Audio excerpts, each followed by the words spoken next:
getting started. You're the door? Okay, look. I'm the door. You're the door? Okay, look. I'm the door. You're the door? Okay, look. I'm the door. You're the door? Okay, look. I'm the door. You're the door? All right. Jesus. I If I'm- just had if- to do that. Jack made the if I- clip for me. I put Rocky's stupid thought bubble up there. So Well, if I'm honest, I really had it clipped like 7 times, and I thought, no, that's too many, so I cut it down a few. yeah, On the yeah, door. it's okay. You're the door? Door. You're the door? On the You're the door. door? He just like I don't know what he was thinking, but he was like, "What? You're not a door." Rocky doesn't track. Rocky can't track things very well. He does not track well at all. Oh gosh. No, Liam, I'm the door. God. Oh man. It was crazy, and it was so funny to us when we were watching that last week. Blind, just like kind of caught us off guard. And it just made me laugh, and I couldn't quit laughing about it. So I'm still clearly thinking it's pretty funny. So anyway, hey Nosy, it's great to see you. Thanks for popping in. It's been a long, long time. Also, we have I Don't Recall in Foul Play chat, and Sela 442 in the Foul Play chat, Liam in my chat, and Colette is in my chat. Welcome. And Nosy Brent is in my chat. So thanks you guys for being here. So we're going to discuss the police report tonight. But what I wanted to do first was I wasn't quite prepared. Well, first of all, before I even get started, I want to say hello to everybody that's on the panel. How are you guys doing tonight? Susan? Good, thanks. Good. Good to have you back. Thank you. Kay is going to be leaving, well, hopefully it won't be early. Hopefully it'll be, after we're done, but she might be having to take off while we're I don't busy. know when we had a 1.5 hour or 1 I hour know. 50-minute show before. She may or may You're not be funny. here for very long. Try. No, I do need to leave at 10 till 7, so Yeah. So never we'll see. thought I'd We'll have see. to fight the Nazis. Oh no. Well, that sounds really ominous for sure. Well, we have a Nazi on our city council. It's Oh, that's interesting. unbelievable. Legitimately? Yeah. I'll tag you in Oh, some God. Twitter posts. Yeah. Oh, Whoa. Yeah, we had a really explosive city council meeting on Tuesday. Oh, It was boy. bizarre. Wow. Wow. Anyway, we've Is that getting a recall petition going, and So are they new to the council? 6 months. They've been on 6 months. Been trying to get him to renounce all of his ties. He was marching in Charlottesville, and Wow. not just he's an organizer too. So, Wow. but he doesn't want to denounce. Anyway, that's a whole different topic. But yeah, I need to leave early. So people Well, that's voted okay. him in, huh? Yeah, I don't think they realized his he's had moved away from here for a long time, and his parents have a business here, and they're actually decent people. He came back. They're getting older. He came back to help with the business, and ran for city council and got elected. And then everyone started realizing who and what he was, and Wow. so it's been crazy going to all these city council meetings trying to just get him to admit it and apologize, renounce it, but he clearly is still aligned with it. So, Wow. Crazy. Crazy, yeah. crazy. Yeah. Anyway, I'm good. Well, good. That's good news.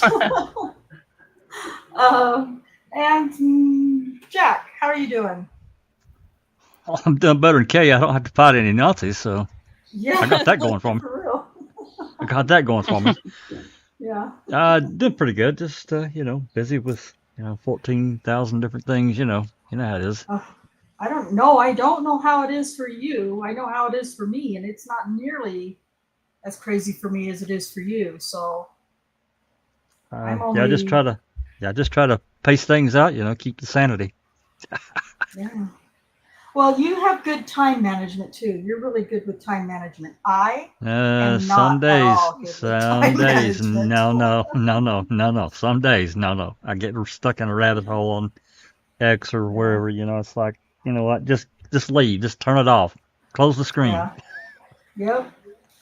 Yeah. I struggle going there. I try not to, but every once in a while I go and jump out as quick as I possibly can. So it's good to engage people that want their legitimate information. Not fight with too many people that are interested in distracting you with. And you kind of have to make that choice where you can get shifted off and get distracted with whatever they're trying to do. I mean, I got this one guy on X. He or she, I don't know, their name is Thomas, but I have no idea who they are. Not a clue. But they're legitimately trying to get me and us as Foul Play to stop talking about the Avery Dassey, the Hallbach case. Stop talking about it. You guys are just, blah, blah, blah. So you should look at this case, or you should just turn your computer off for a month and stop, blah, blah, blah. Like, well, why don't you do that? Don't worry about what I do. Business. Jesus. Yeah. Pardon Rhonda's French, but that's exactly what I wanted to talk about. Yeah. No. I didn't. I try not to do that too much on Twitter or X. Just try to keep the language PG as much as I can. But there's been a lot of that kind of thing going on, and with others that with distractions. But there are some people that want legitimate information. They're newer. So. It was probably Fassbender or Uyghur, or maybe Kratz. I don't know who they are. I've seen them around. Don't really know them. So interesting. They're probably not important in our lives, so it's okay. It's all good. Yeah. Well, I appreciate you fighting the Twitter or X battle, whatever it is, you and Dr. Silkman, because I have no time or sanity for it. So I appreciate you guys stepping in and doing that. Oh yeah, sure. Yeah, well, you guys are good at it, so you have all the right words to say. That's what matters. So. All right, and Miss Cherie, I don't recall. How are you doing? I'm doing well. I'm ready to dig into Shardayreon Hill's case. Oh, yeah, she's interesting for sure. If you haven't watched the show from last week, we did the nearly 2-hour interview that she gave to Rocky Gregory, and that was rough. Man, that was really, really hard to watch, that interview, because it's just a lie. The whole thing is just a lie, except for the part where, at my Liberty Station apartment, when the drug thing takes place and she gets taken to the hospital, her whole story is a lie. So it's really hard to listen to. But before we get started tonight with the police report, I just want to remind everybody to please subscribe if you haven't already, or, share this.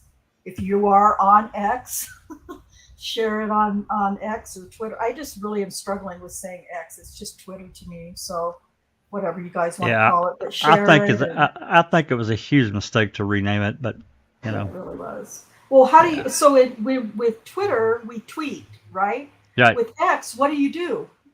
You we exit. still It's an tweet. it's an ex con. I don't know. It just it doesn't make sense. It doesn't work. Doesn't make any sense. Yeah, it's kind of dumb, but yeah, do me a favor and go ahead and share the videos, share the channel.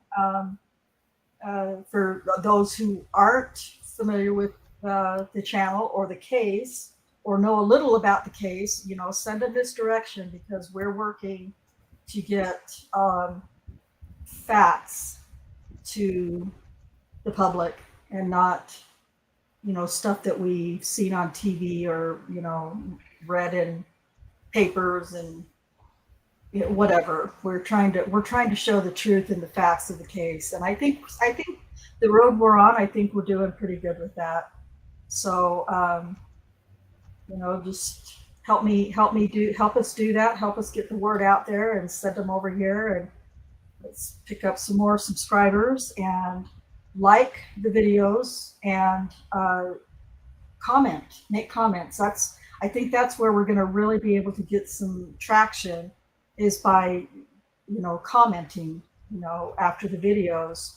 I answer every comment within at least 48 hours.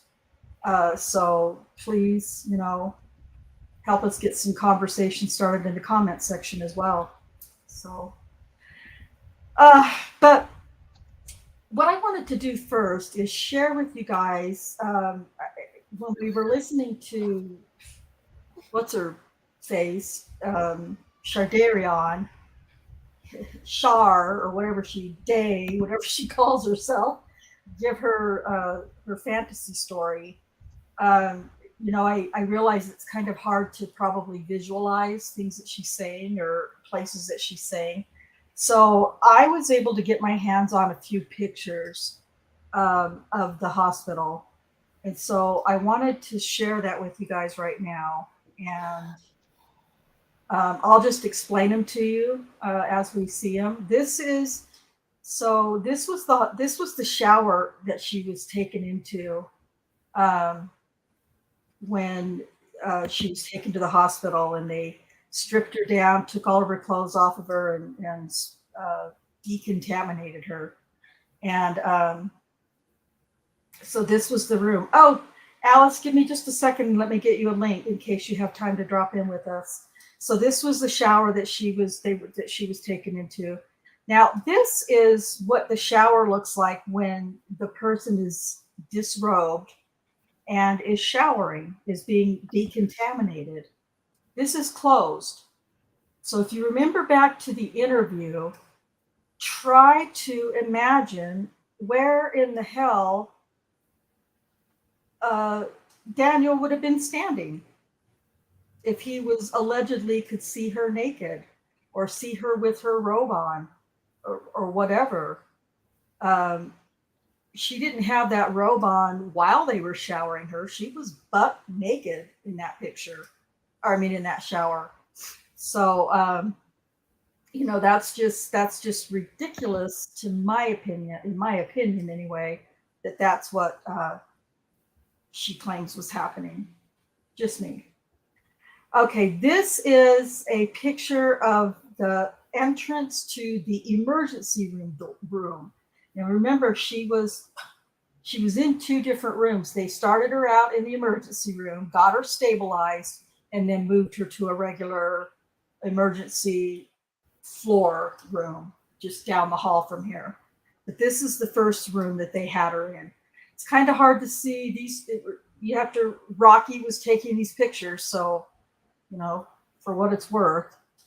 And then this is the other side of the entrance going into the room, and you can see that bed there.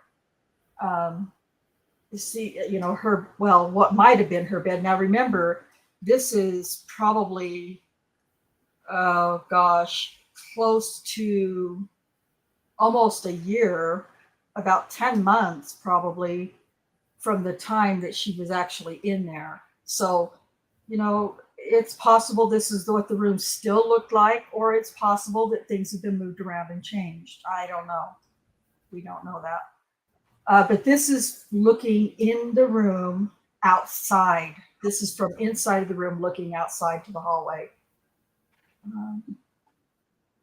And then this is just just in the doorway looking at the bed. And if you'll notice, it doesn't look, I'm sure there are, because I think it's kind of standard procedure, but I don't see any rails. And I was trying to remember, what did she say happened in this particular room? Because I really don't remember. And maybe Kay or one of you guys can remember, because I'm not really sure. But at any rate, I do remember her talking about a chair and a sink and a counter where he allegedly took his gun belt off and put it down and washed his hands and everything else. But I believe she said that she was in one room initially, and then when they got her all cleaned up and she was going to have to be monitored for several hours until she could come down, they moved her to a different room. So right. I don't know which room. The photos, like you said, that we have of the other room, that room was under construction by the time they took photos, so it's kind of irrelevant. Yeah. And I didn't even bother with those pictures because it was just everything was torn apart. It was like literally under construction. The sink, they were putting a new sink in, and there was a big tool chest in there. And it was just, it would have been pointless to bring those pictures and show them to you because And there was they use those at trial?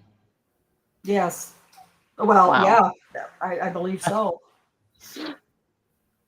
Apparently, the nurse told Rocky that, well, let's see, this report that we're going to go over, it says that Boschel provided the photographs of the rooms, and he was Brian. Was that his name? Byron? Maybe it was Byron Boschel. Byron, yeah. He had been an Oklahoma City police officer. I think he worked or not police officer, sorry. He had worked in the Oklahoma City crime lab.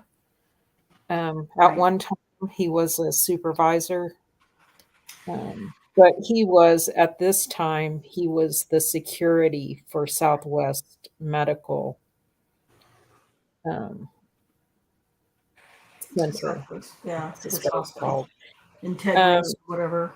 Yeah, but the report says, this is Rocky's words, I was informed that Miss Hill was in emergency room number 16 at 19:22 hours. She was then moved to medical decisions unit room 1 at 20:46 hours and was discharged at 0:46 hours. So she wasn't in this room here. She wasn't in here for very long, just long enough, I think, just to get her stabilized, and then moved her down the hall. Yeah. But yeah, like I said, there was no point in showing those pictures, so I didn't include them. And then this is a different viewpoint of the bed in the emergency room. So anyway, I just thought I'd share those with you just to give you some kind of context of at least what part of it looked like. And that's kind of, an idea of where she started out anyway. And Alice, hey, how are you? It's great to have you back again. How are you doing? Hey, Alice. What up? What up, Granny? What up, Granny? Yeah. Yeah, not too bad. I'm only going to be able to pop in for a wee while. I've got a funeral tomorrow. One of my close friends passed away a couple of weeks ago. She actually choked to death when she was in a care home, so there's a bit of confusion on how she died because she had a feeding tube, so she shouldn't have had any food near her at all, really, that she could put in her mouth. So we've got her funeral tomorrow, so I I thought I would just pop on, say hi to everyone. Hi everyone in the chats, because I haven't been on for a wee while. And if you are in mid blether, I'll just slip away and listen while I'm trying to Okay. fall asleep. That's fine. So sorry, Alice. Yeah, I'm really Yeah. sorry to hear that. Absolutely. It's too bad. Thank you. Thank you, everyone. But going to see Oh, I'm glad grandbaby you. on Saturday. So I was I'm going just to going see, to ask you. yeah, going to see grandbaby, going to see Ozzy on Saturday. So I've got the sad Aw. thing on Friday and then the really joyful thing on Saturday. And just going to give my boys and my daughter-in-law a big hug. So Oh, good. That's good. You know what? And those babies just make a big difference, I believe. yeah, So even if we're having a bad time or feeling really bad, I think babies kind of help us a little bit. So yeah, it was the first thing because of the circumstances and things, it kind of slipped my mind because Tracy's always been here, and then got a message the other day there saying that the funeral was tomorrow, and that kind of put me on the downer again. And then I was like, I'll go and see Ozzy on Saturday. The first thing that came to my head was just going to see Ozzy and giving Ozzy a cuddle, and yeah, as you say, Rhonda, it's amazing how they can make you feel that way when you're really, really down, so. yep, that's right. Well, again, I'm really sorry to hear that news, and we'll be praying for better days for you and for your friends, Thank you. family, and just love on that baby. Oh, yeah, I sure will. That's good. Good. All right. So, as we kind of talked about, we're going to kind of go through this police report. Now, this is a 212-page report. A lot of it is just repeated. Several pages are just repeated. And if I'm not mistaken, I don't think there's any phone call logs in this, but just some of them, I don't know why you would have the same pages or the same things 3 or 4 times in one report. It doesn't make sense to me, but I'm not a cop, so. But anyway, just going to kind of start here. This is just the basic charges that Rocky wrote. Remember, this is Rocky's report, so this is just the basics of what he was charged with in this particular case. And as I told you guys last week, he was found not guilty on all of these, but still, he still had to go through the crap of being accused of this nastiness. So then the report itself, it's kind of like, I mean, we're not going to read it word for word because there's really not much he can say about, he can't really lie too much in this report because he does, reference the recorded interview that was done. So, there's a recorded interview. I mean, he could still lie and still, make things And he up. absolutely does. And he does. Yeah, he does. Yeah, he's not shameful. his version of it's like he hears something totally different. I mean, just look at the bottom of first of all, look at the bottom of page 2 there. Reporting officer Rocky Gregory, date 12/20/13. What? Yeah. He was not involved in anything. That was the date that Daniel stopped her. Yeah. That's not what that is for. No, he's just supposed to I be. thought that was weird myself. Yeah, that You doesn't know. go there. That's incorrect information. Yeah. We're going to learn later too that that he sucks.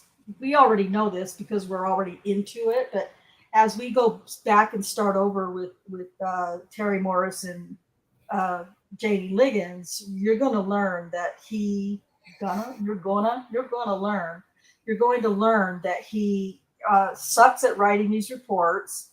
He lies, which, you know, that's just obvious to us. But he not only does he suck at it, but he sucks at, you know, his punctuation and his grammar and everything else. He missed the class in report writing when he was in the academy or college or whatever, because he sucks at writing a report. I'll give Kim Davis a little more credit there than Rocky when it comes to writing a report. She's a little more cohesive and, you know, makes a little more sense, but he just can't. He's not capable. And so if you record the fact that she is the door, and I don't think that's in there.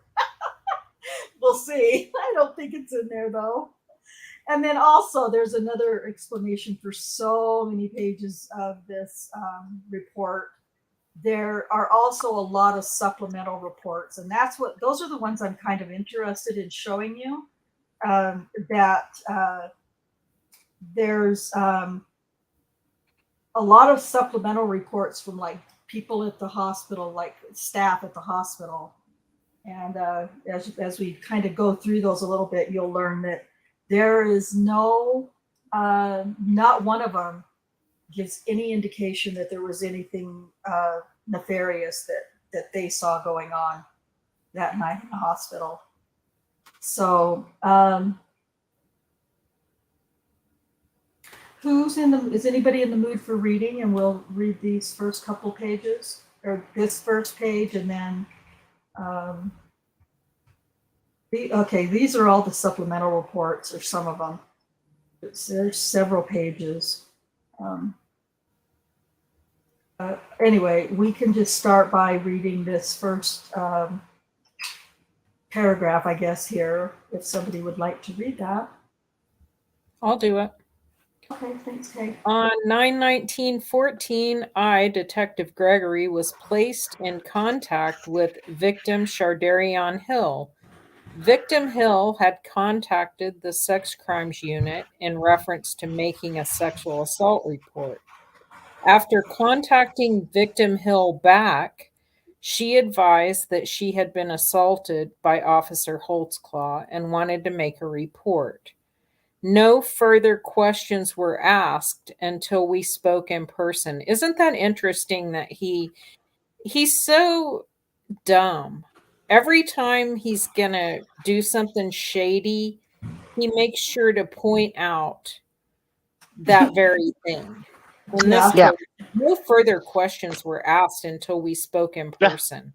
Why do you need to say that? Right? For the Exactly. DA? I mean, give me a break. If you play the first minute and a half, 2 minutes of their interview, it's so freaking weird, and how he's so uncomfortable with like how they actually hooked up with each other. You know, we haven't talked before is how he starts out. And then he wants to get that on the record that they've never talked before. And then she says, well, how did you know to look for me? Well, shoot, that blew up his deal. Well, we had a list. We were going off of a, kind of a list. What a dumb shit. We'll have to play a clip of that, because it's just very interesting and very clear that he's not being truthful. And I guess wasn't smart enough to know that we weren't going to document on a video recording that we had a full-blown conversation on the phone before you came in here. So anyway, Victim Hill came to police headquarters for a formal interview. Victim Hill advised that on 12/20/13, she was placed under arrest by Officer Holtzclaw for PCP possession. Victim Hill was taken to Integris Southwest Medical to be treated for her condition. While at the hospital, she was in a room alone with him for several hours. Suspect Holtzclaw advised that he could help her get out of her charges if she basically worked with him.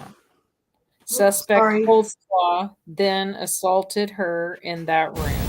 The assaults consisted of sexual battery, forcible oral sodomy, and rape by instrumentation. Victim Hill was later booked into the Oklahoma County Jail for her charges. Yeah, she says no one ever came in the room while they were in there together for several hours. Although she was hooked up to heart monitor and she needed to use, and she said she went to the bathroom twice. How's that work? Anyone know how that works? No. Ever been in the hospital with all those wires hooked to you and you need to go pee? What It must have happened? been all by Bluetooth or wireless. Oh yeah, that's what it was. Sure. Does anybody know if they went and saw the defense team went and investigate or tried to interview anybody that was on staff that night? I think there are reports from. I believe at trial, no one saw Holtzclaw do anything wrong. And the room, as Rocky tries to make it seem like the hospital room is 5 miles away from the nurses' station when it's like 20 feet away. Very far, 20 feet. Yeah. Whatever. I mean, I guess if anything, that's what those pictures could have shown you is kind of the distance from where her initial emergency room was down the hall to where they moved her to. I actually have the video here, and so let me just see if I can find that. We'll see if we can kind of find our way to that part. Is she the last one to be added to the case? No, that was Adara. Oh, that's right. Yep. Okay, so let's just listen to the beginning of that, like Kay was talking about, so you can hear this. I think it starts at. Well, I put that clip in the Discord. It was queued up. Oh, I'm sorry. I should have used that one. I didn't use that one. That's all right. Here he 57 comes. seconds.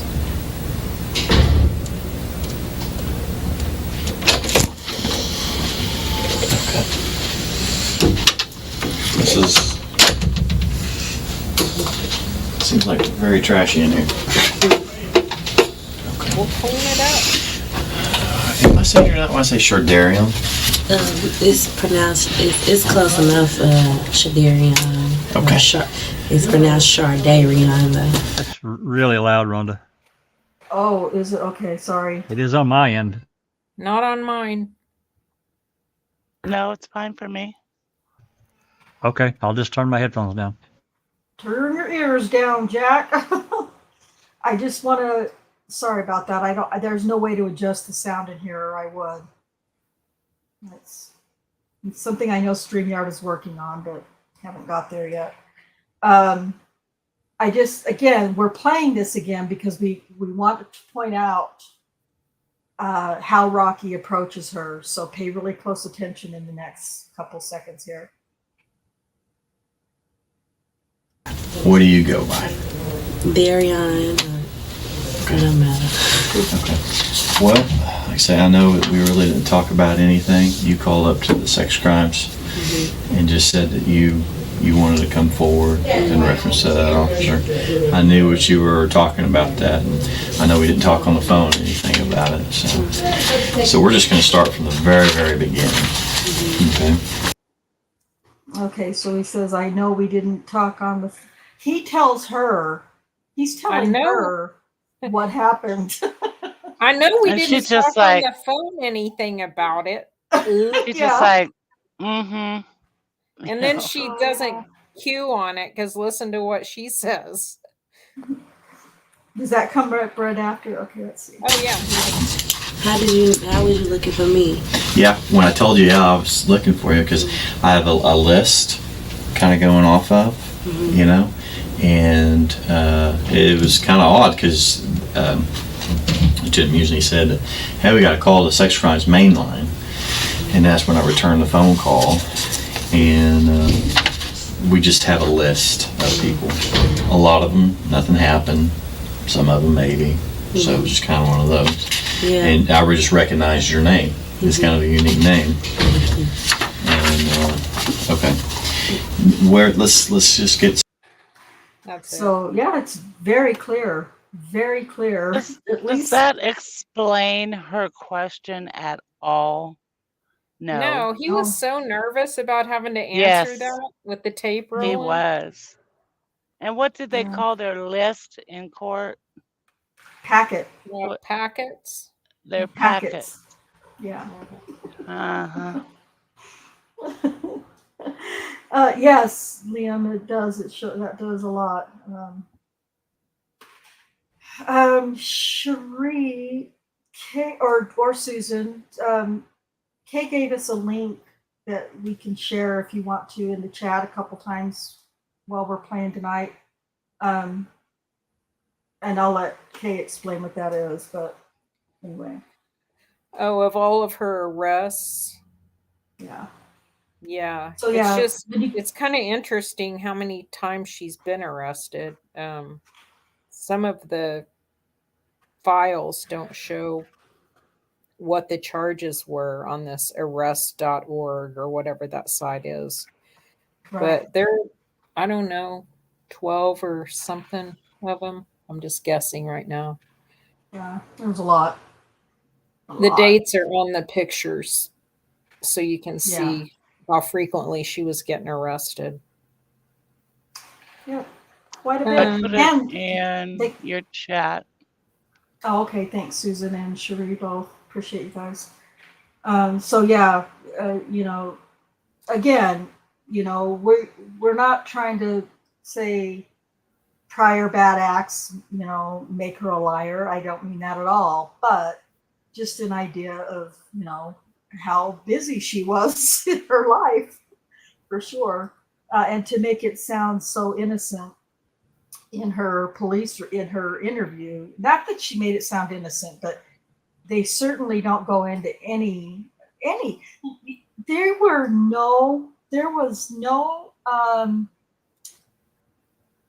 was no like discussion about her past or her anything like that. And with Kim Davis, at least she does ask some of those questions, like to Sherry Ellis and Adara, and half-assed, but she at least made an attempt. But he doesn't ask her anything like that. He just dives right in. Okay, tell me your story. And She it's gonna does go. admit in her interview that, she lied to Daniel and told him that she was trying to get it together and go to school and keep her act together. And, that he was asking her questions.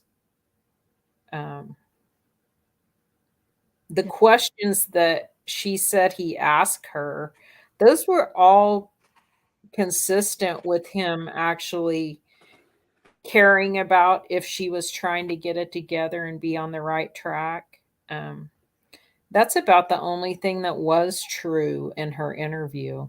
And her story matched up with his exactly on that.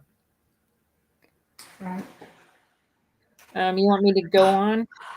Yeah, so I'm not sure where this picks up after all, down right there at the bottom, because it just kind of goes into some of the supplementals after that. But go ahead and read starting with in January if you want, and I'll see if I can find them. In January of 2014, Holtzclaw made contact with her via Facebook, text, and phone calls. 2 10-second phone calls. Officer Holtzclaw came to her residence thereafter. Yes, he did. He mentioned the charges and helping her. He then exposed himself at that time. He was not forced to perform any sexual acts and was not touched by him at that time. Hill declined his sexual advances and left on her own free will.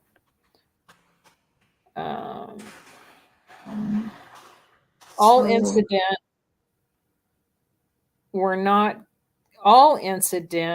were not consented by Hill.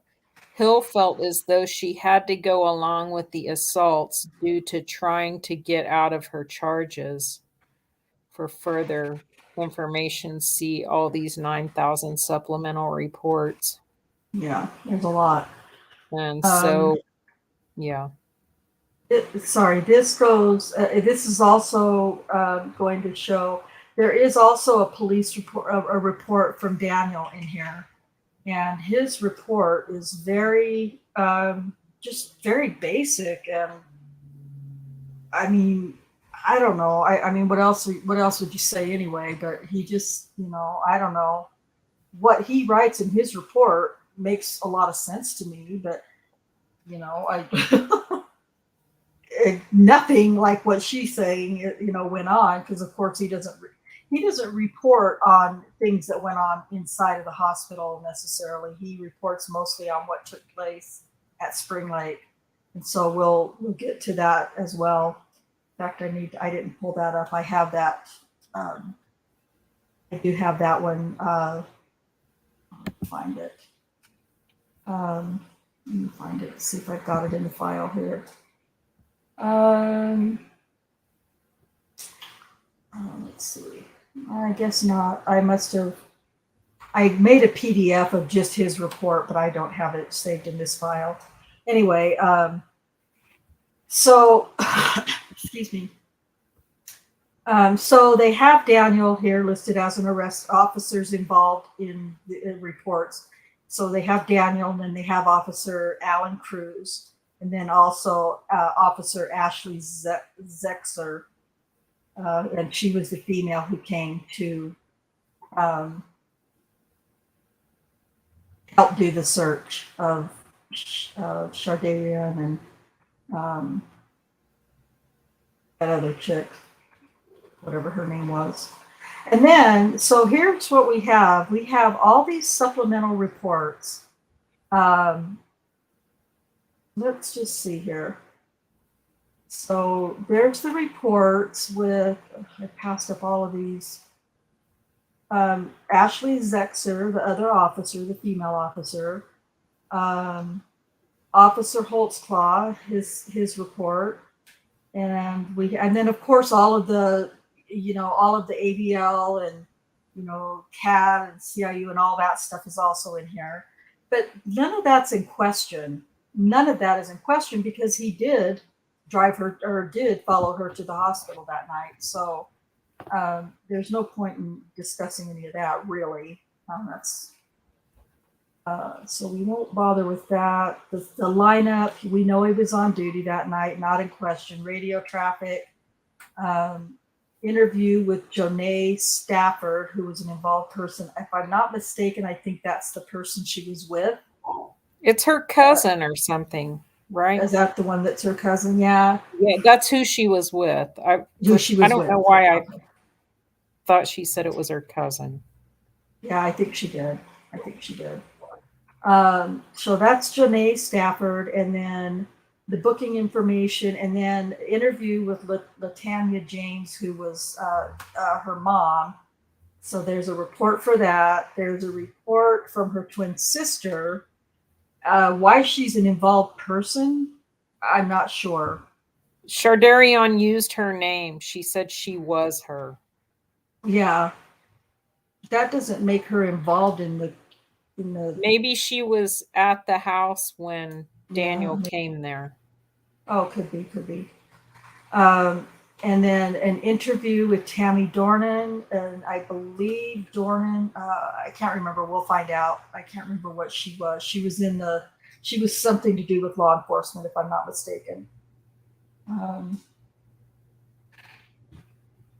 Crime scene photos, which just are unfair to put that in there because all of those pictures of the room were pointless. And then, what I wanted to say really quick, Byron Boschel, however you pronounce his name, he was instrumental in helping to bring down Joyce Gilchrist in the crime lab way back in the early 2000s or late 90s or early 2000s, whenever it was. He was instrumental because he was assigned or appointed to be the the crime lab manager or supervisor or whatever, and he had a lot of responsibility placed on him to investigate and find out exactly what was going on with Joyce Gilchrist. And sorry, were you going to say something, Kay? No. No, okay, sorry. It Okay. looks like he just did photos. Yeah, that's all he did was provided one photo. And I have that photo. I didn't put it in the slide. I should have, but I have that photo that he provided, and all it was a picture of Daniel walking behind that other cop who had to run and catch his suspect that had ran off, and Daniel backed him up for however long that went. That's the only thing that Byron Boschel did at that point, was provide that one photo. So maybe when somebody's reading or something, I'll grab it and show it to you. It's really nothing to it other than to prove that he left the room to go and help back that other cop up, is really all it was. So so then we have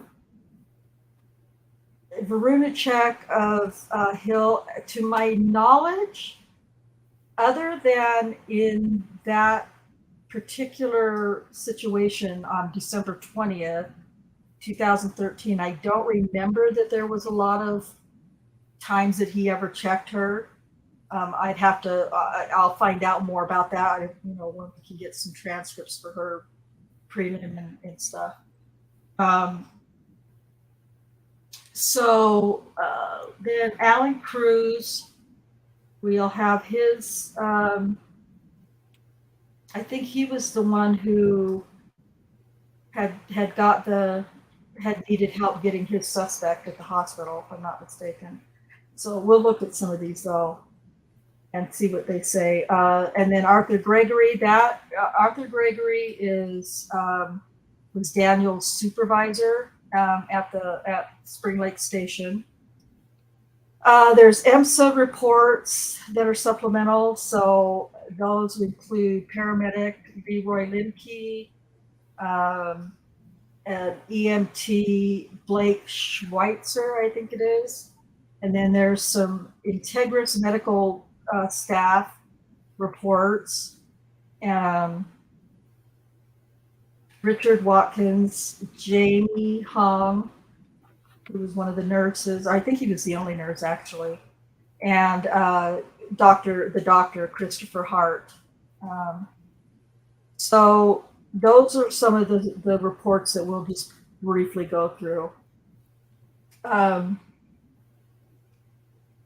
Let's see, Kay, you read some of that. Is anybody else interested in reading? 001 report number 2. Rocky's making that same statement again. We're making it clear that he didn't talk to her anymore on the phone. I don't know. 001. Oh, page 2. Okay. Report number 2 on. Right here. Okay, yeah, that's this one right Sorry, here. I'm not on StreamYard, so. Oh, okay. Oh, that's what I'm showing is report number 2. Oh, cool. Okay, let's go through that. Okay. Did you want to read it, Kay? Oh, I thought Susan was. Oh, Susan. Susan, do you feel like reading or no? Sure, I'll read it. Oh, I'm sorry. I thought you said I'll read. I don't know what I heard. No, but I was going to. You must have read my mind. Okay. Great minds. On 9/19/14 at 1300 hours, I spoke with Shardayreon Hill at police headquarters for the prearranged interview. Shardayreon had contacted the sex crimes unit advising she wanted to make a sexual assault report of an officer. I then made contact with Victim Hill on 9/19/14 at 9:30 hours. Hill advised by phone that she was sexually assaulted by Officer Holtzclaw and wanted to come forward. I did not ask her any questions, but asked her to come speak with me in person. Hill agreed to meet with me at this time. Ms. Hill was previously on my list for possible victims being given to me by Lieutenant Musney. I had tried to make contact with her with the numbers not being current, as well as her address. Hill made contact, however, on her own. Where's the documentation of that, Rocky? That you Right. tried to make contact with her? Yeah, because we've never heard anything about it. Because Ever. they Well, didn't yeah, even go back to 2013 No. until she came forward, I don't think. Right. he obviously tried to make contact, but she said, how'd you get my name? Right? How did you know to look for me? Oh, yeah. But that's not why she was calling in, was because she had gotten a message from him. Yeah. Right. She was calling in because she saw this on the news and she spoke with a friend about it. Right. And she saw it as a way to get out of trouble. That's why she was calling in. And for Rocky, it was just like, oh, a lie. Yeah. Story fell right into his lap. Remember how he documented his trying to get in touch with Terry Morris? Step by step, every place that Yes. he called, every place. That's the Insane. only time he ever does that. Yeah. Yeah. Yep. Looks like a lie to me. TMI, right? Mm-hmm. Yeah, Right. exactly. And Do you want me here to there's keep not going? enough information. Right. Do you want me to keep going? Yes, please. Go ahead. The following was DVD recorded. Hill and I began with some initial questions. Hill seemed nervous going into the interview room, and I just expressed to her that everything would be all right. I advised her just to tell the truth clear through. Hill advised she had no mental problems. She stated she's never been to a mental hospital. Excuse me. Hill stated she has never been the victim of a sexual crime before this incident. Hill stated she is not on any drugs or alcohol for this interview. I asked Hill to tell me about the incident involved. Hill advised that the day in question was the day she was arrested at Liberty Station on 12/20/13. This was confirmed through report number 13-107611. Hill stated she was at Liberty Station Apartments in a two-door Ford truck over by the entrance parked. He talks so weird. Hill was in the driver's seat and her cousin Janae Stafford. When asked about the pickup, she said it was a dude I know. She said she borrowed it once in a while. Hill stated that they were smoking PCP off cigarettes. A BM, what's that? Black Blackmail. male named KG was standing by her door. Hill didn't know his real name. He's in his 20s in age. KG Yeah. It's supposed to be is 5 foot 5 inches is what that should be. 5'5" and thin with a fade haircut. KG had PCP himself. God, he's weird the way he writes. 2 police cars come into the apartment complex and pull up by them. Before that got there, KG just spilled his PCP vial onto Hill. KG then ran off. The police pulled up by them and came right up to the pickup. Hill stated that Officer Daniel Holtzclaw came right up to her door. He opened the door to her vehicle without permission. He told her this is a known drug area. He asked about where the guy was that was standing by her truck, and she told him he didn't see anybody around her. Hill stated she tried to hide the vial that he poured on her. Hill stated by this time she is high off the PCP between smoking it and now it is on her clothes, getting on her skin. Hill stated that she was able to hide one of the vials in her pants. Holtzclaw put her in his police car. Janae went to the other police officer's car. To the other officer police car. Holtzclaw asked Hill, sorry, that's my text. You're fine. Holtzclaw, where was I? Holtzclaw asked Hill if he could search her, and she told him no. He told her, "We're going to search you anyway." They then waited for a female officer to come over. The officer searched the pickup and found the other vials of PCP. The female officer arrived and searched Hill. She found the PCP glass vial that she had on her. The officer put it on the trunk of the police car. Hill stated she acted like she was staggering and leaned forward onto the trunk and grabbed the vial with her mouth. Hill then crunched the vial in her mouth with her teeth. The vial was about an inch in length and about a quarter-inch thick. Hill said that she spit out the PCP and glass, but couldn't see where she spit it out. They had to get her on the ground and told her to spit it out. They called for an ambulance. Hill said she got really high then. EMSA took care of her and placed her into the ambulance. They transported her to Southwest Medical. Hill said she thought Janae went to jail. Hill said once at Southwest Medical, they washed her outside with a shower. They took her clothes and washed her down. They took her clothes and told her they were contaminated and they would be destroyed. They placed them into a bag and disposed of them somehow. Hill said as she was being washed down naked, that Officer Holtzclaw stood there watching her. Hill made note that as she was naked, he just stood there looking at her. Hill was placed in a hospital gown. She had no clothes on underneath. They treated her in the ER where she had to drink something to get the PCP out of her system. After a while, they took her to a small room. It was dark. The room seemed like a recovery room. The door was right in front of the bed. A sink was to the side of the bed. Hill stated her right hand was handcuffed to the bed. Hill was just kept on the stretcher.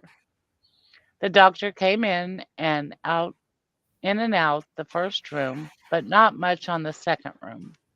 This room, they just had her on a heart monitor. Hill didn't really remember the nurse coming in much at all. Well, she was fucking That's not high. what she said. She said the That's nurse not- no one ever came in the room. That's what she Nobody said. ever came in. Yeah. Yeah. Write your fiction, And- Rocky. And well, he's telling this like he's writing this report like it's a story that somebody in 4th or 5th grade is writing. And Right? yeah, I mean, I think all of us here we're pretty well, care about the way we speak, about the way we write, about grammar and punctuation and sentence formations. This guy has none of that at all. It's horrible.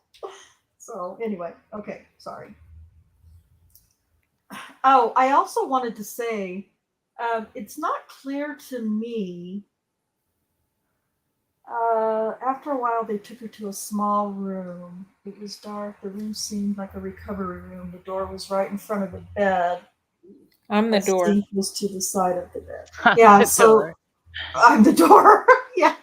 God, that was You're the hysterical. door? You're the door? Now I want to play it. That's so funny.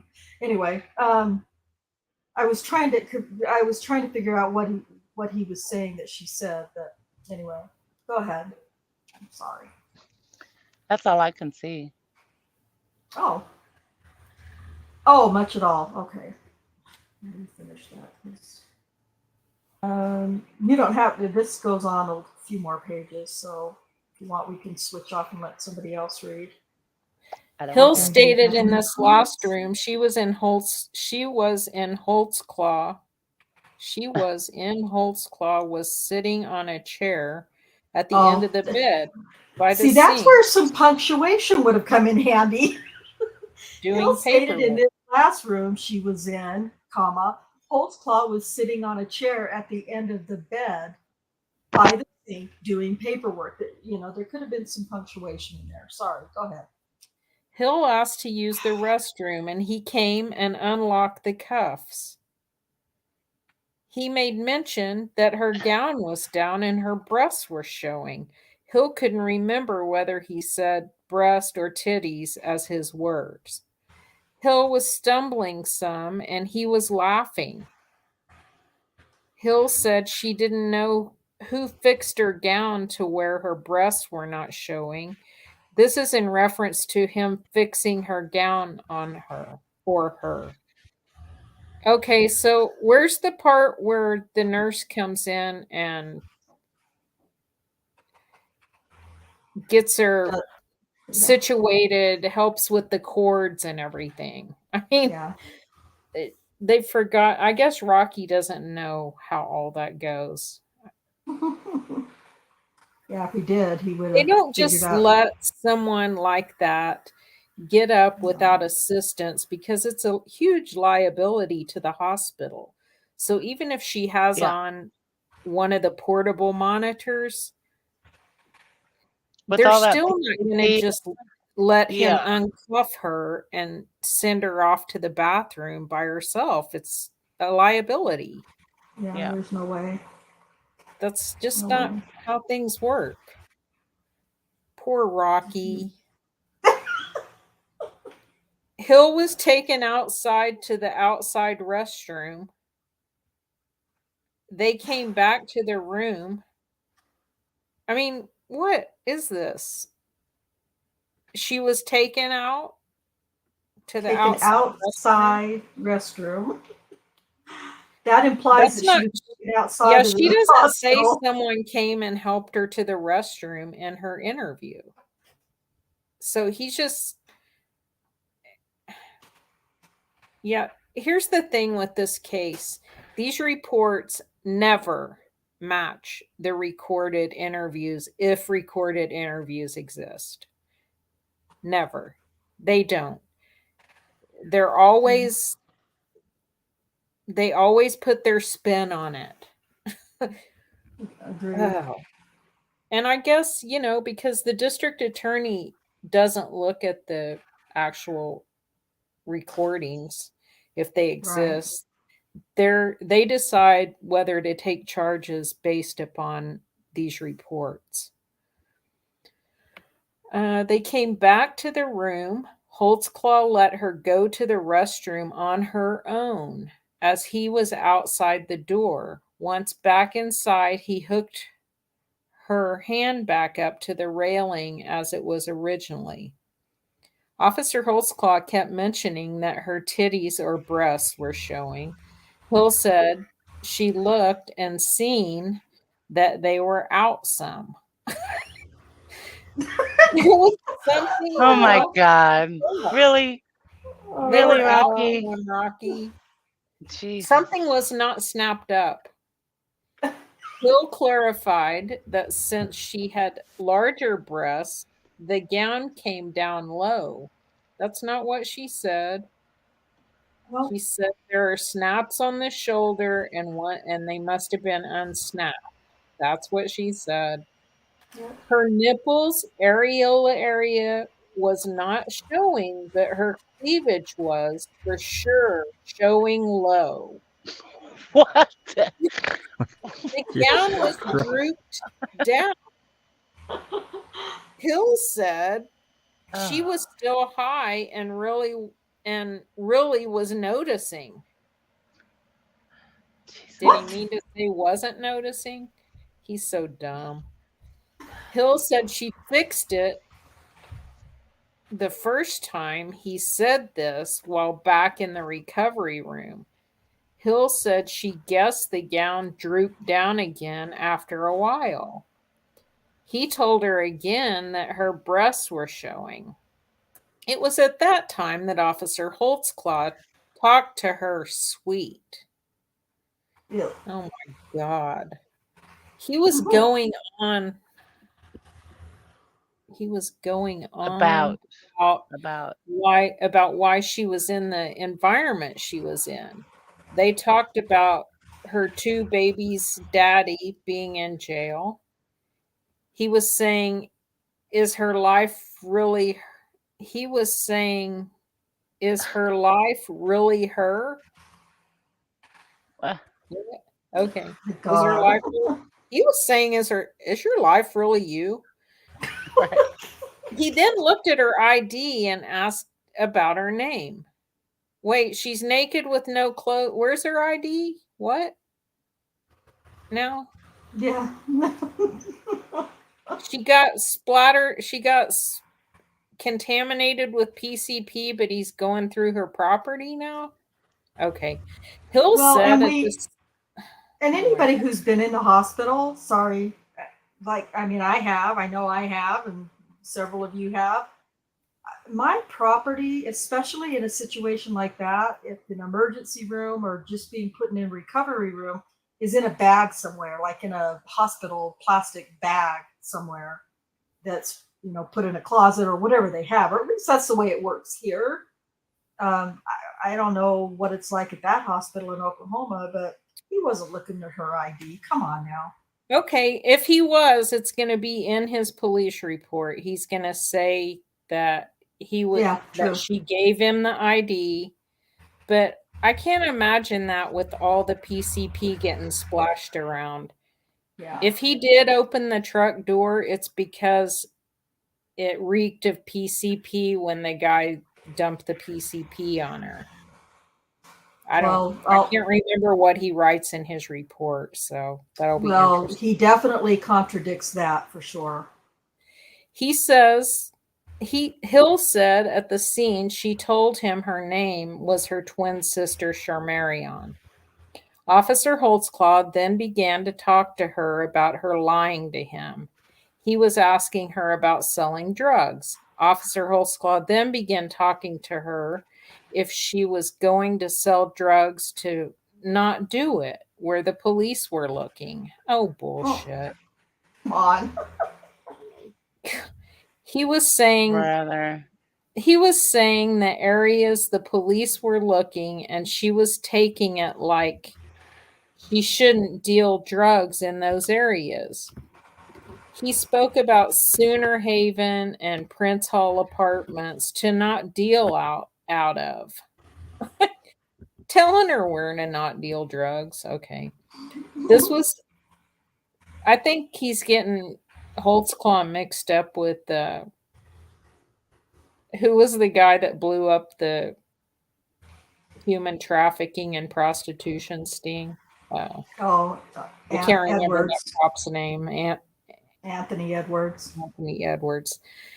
This was to protect her from getting arrested, she thought. He then began to talk about her being honest with him. Officer Holtzclaw said he was being honest with her.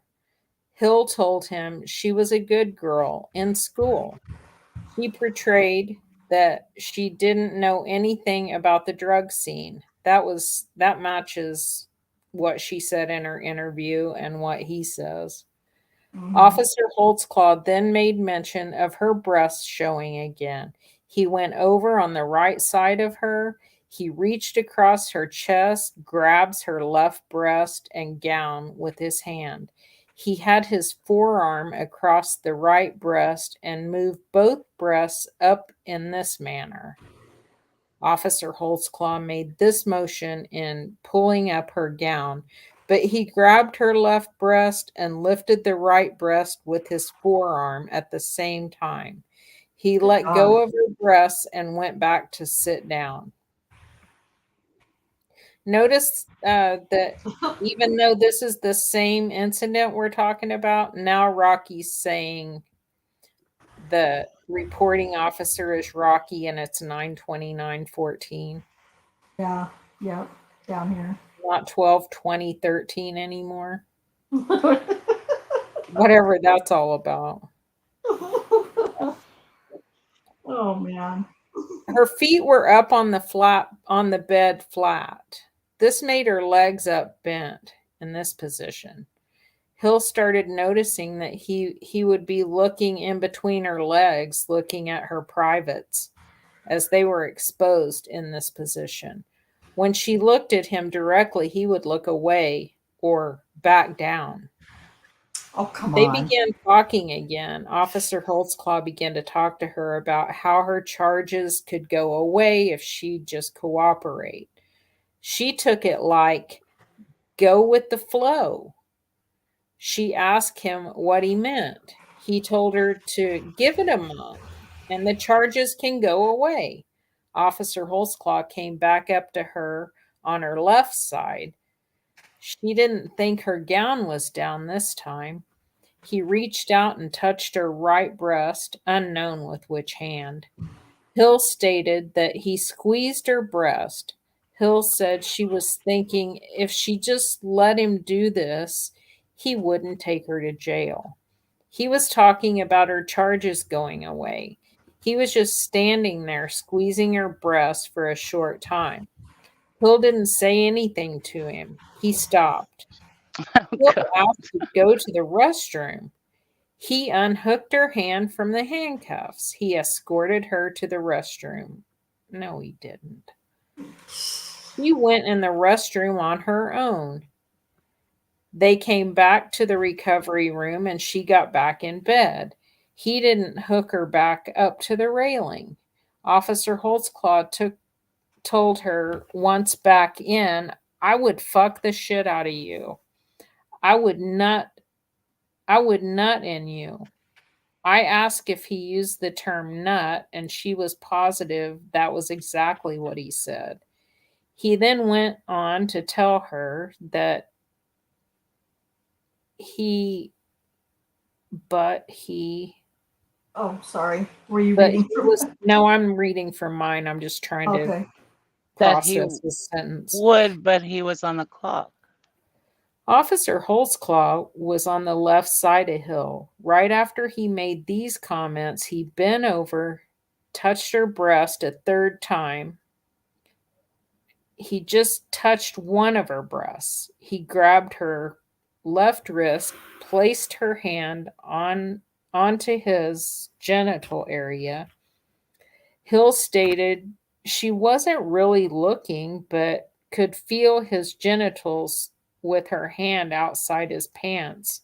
She said, I could feel a You knot. are not. Officer Holtzclaw then let go of her left wrist after a short period of time. He then took off his gun belt. And laid it down, she thought, on a chair. Officer Holtzclaw was telling her to stay laid back. Her heart monitor was hooked up, and he didn't want it to go off if it elevated. Shit. Officer Holtzclaw, you think Galen Gigger's helping him write this? This sounds like some Jesus. Galen Gigger Sounds like it. bullshit. Officer Holtzclaw told her that the medical staff would come into the room to check on her if it elevated too high. You know, he's all about, he's a heart monitor expert. Hill was asking him around this time about how sure he was about her charges being dropped in a month. He told her to trust him. I asked where the button to call the nurses was, and she advised it was on his side of the bed. Officer Holtzclaw then took out his penis. She didn't know if it was through his pants or over the top, really. She stated it was hard. He nutted or came. Unknown which word he used then. Oh, you missed a line. Sorry. Oh, Got what I confused.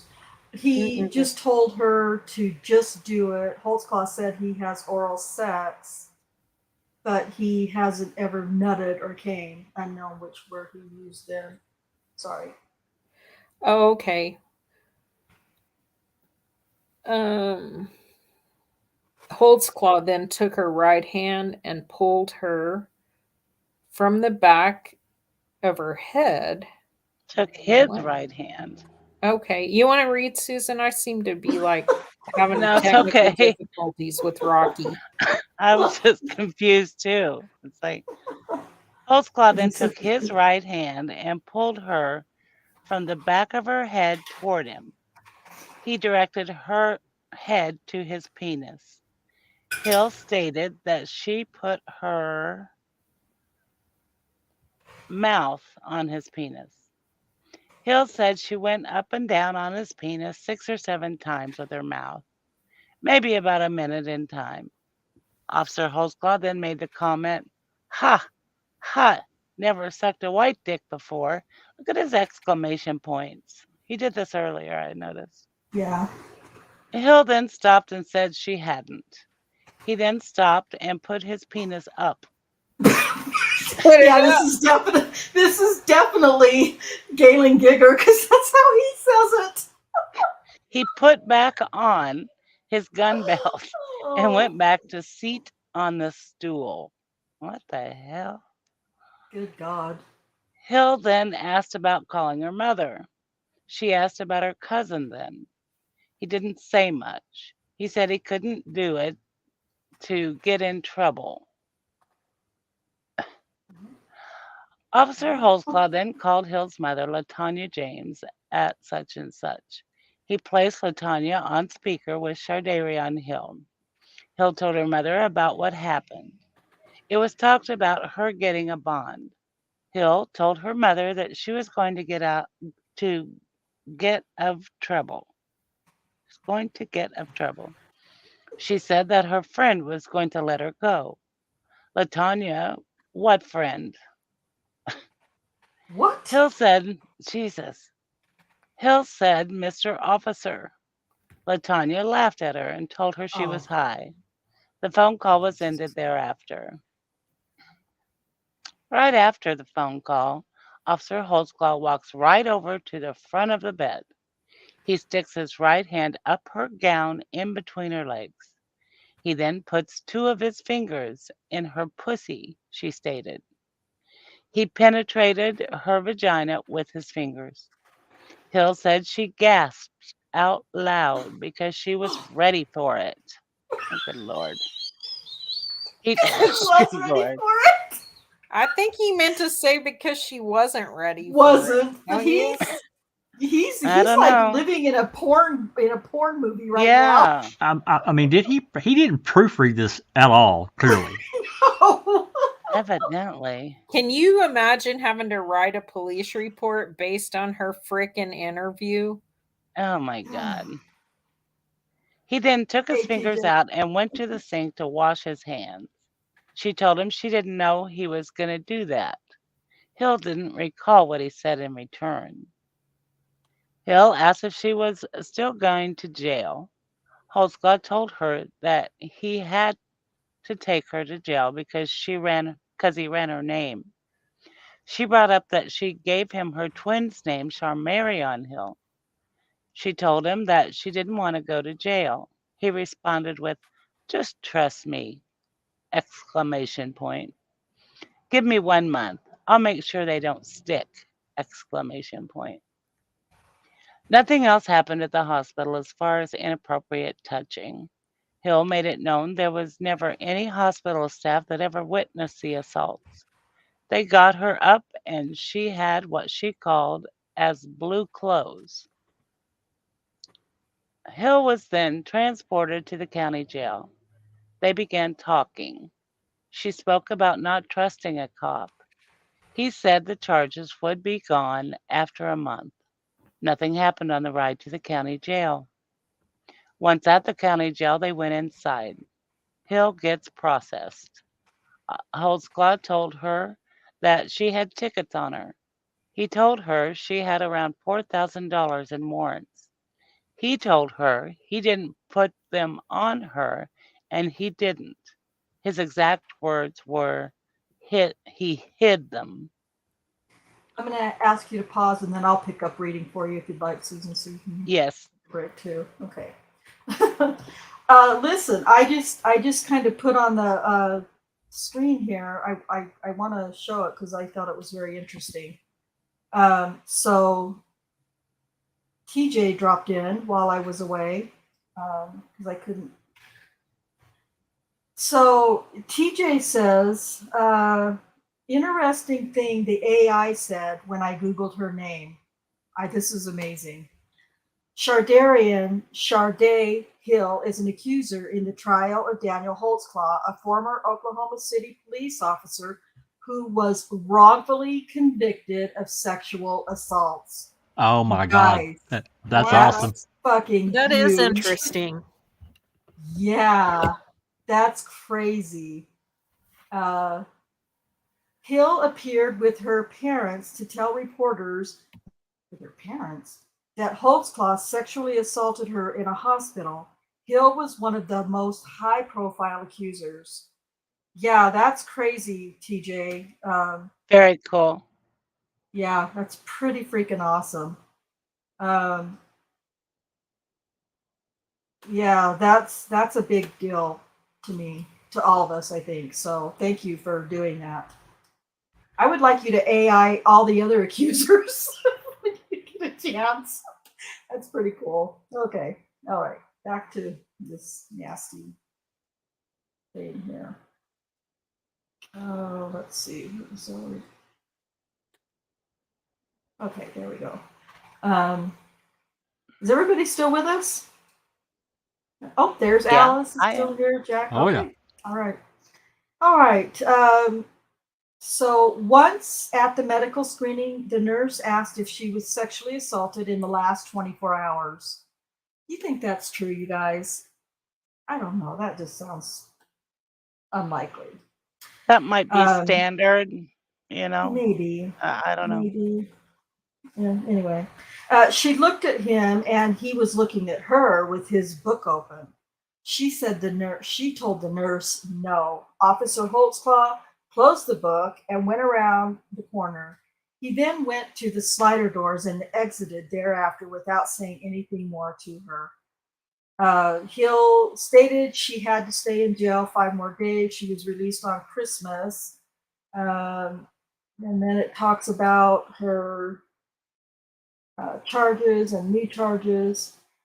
She stated that she bonded initially on the new charges. She said that warrants were not on her originally.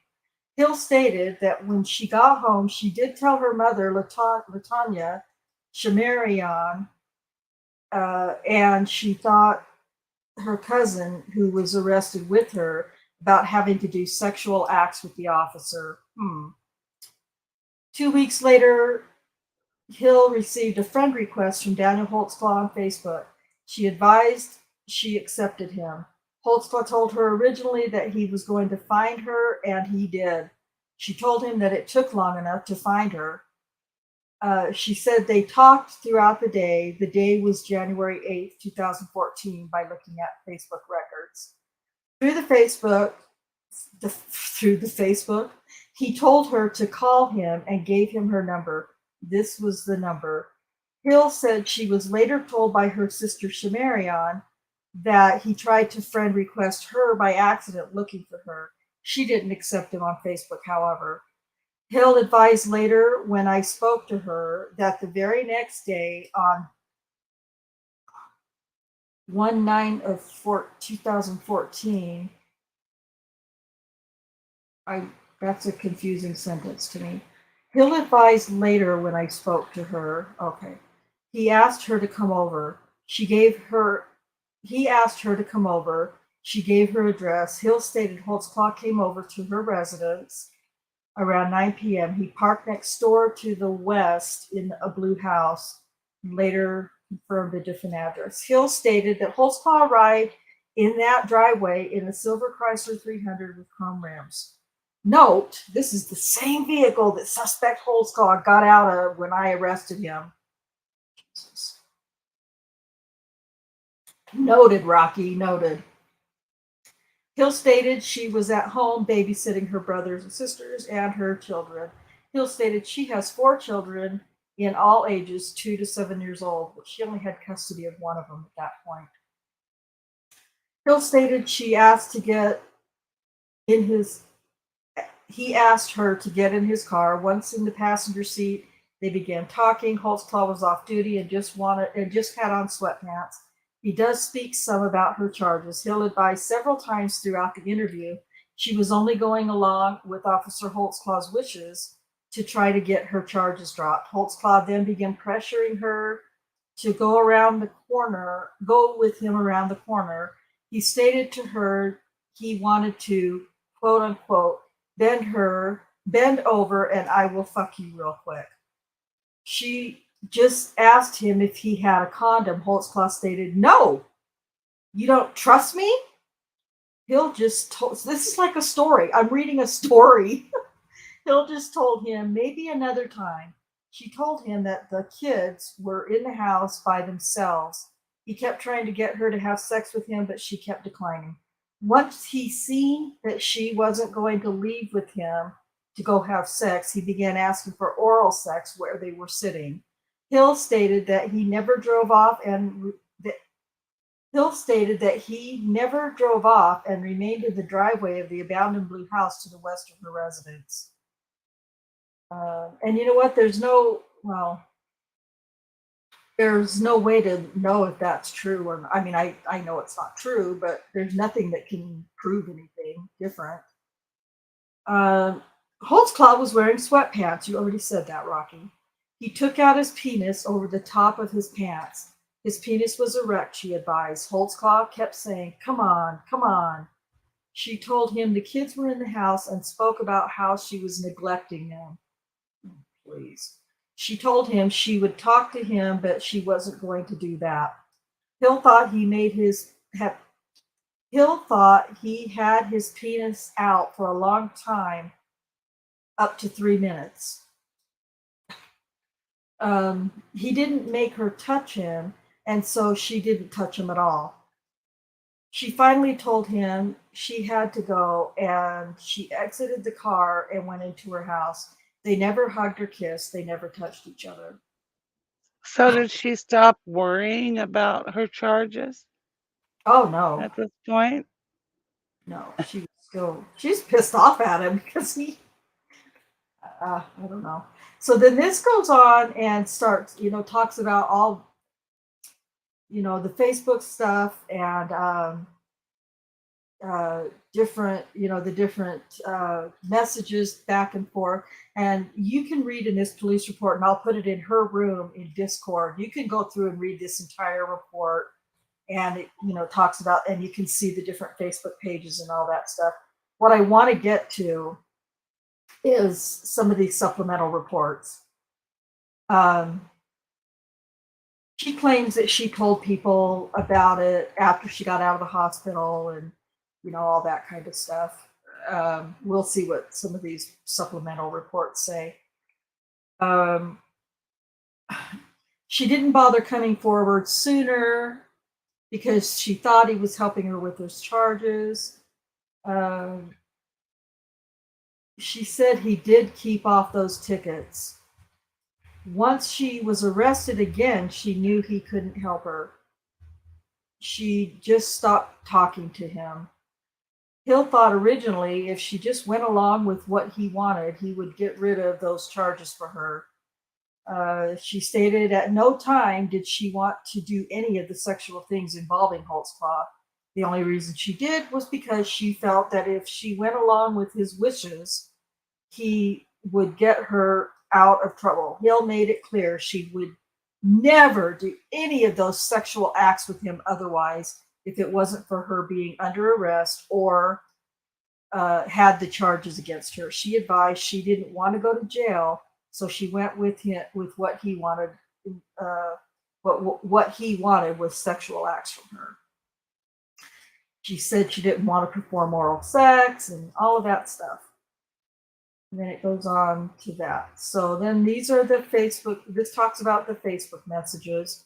Like I said, I'll put this report in her room in Discord, and you guys can go through and read all the details and look at all the pictures in there.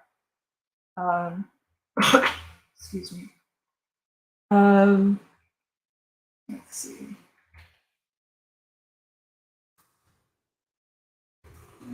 Okay. I'm not going to go through any of the police stuff, or the CIU and 800 and all that stuff. There's no point. Lineup, we don't need to go through that. You don't need to listen to the radio traffic. Janae Stafford. Just check up here and see what's going on. So, sorry, I'm lost. Okay. Janae was the cousin. On 9/23, Rocky met with her at the county jail. She was in jail on unrelated charges. He introduced himself and vaguely explained what I wanted to speak with her about. I advised I was not there, however, to speak about the charges against her currently. Janae stated she hasn't talked to Shardayreon for 2 months. Janae stated that she is not actually blood cousins. Who cares? I asked Janae to tell me about the arrest. Janae stated they were at 27th and Lindsay, which is Liberty Station Apartments. 2 police officers pulled up on them and told them to get out of the car.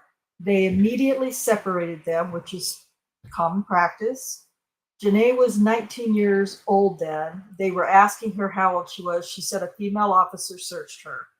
Janae said that her officer was a white male, 6 feet tall and thin. He was around 30 years old. She couldn't recall any other detail about him. That was that would have been was it Cruz? I think his last name was Cruz. So wait a second. Oh, never mind. I thought she was saying that male officer searched her, but she said there a female officer searched her.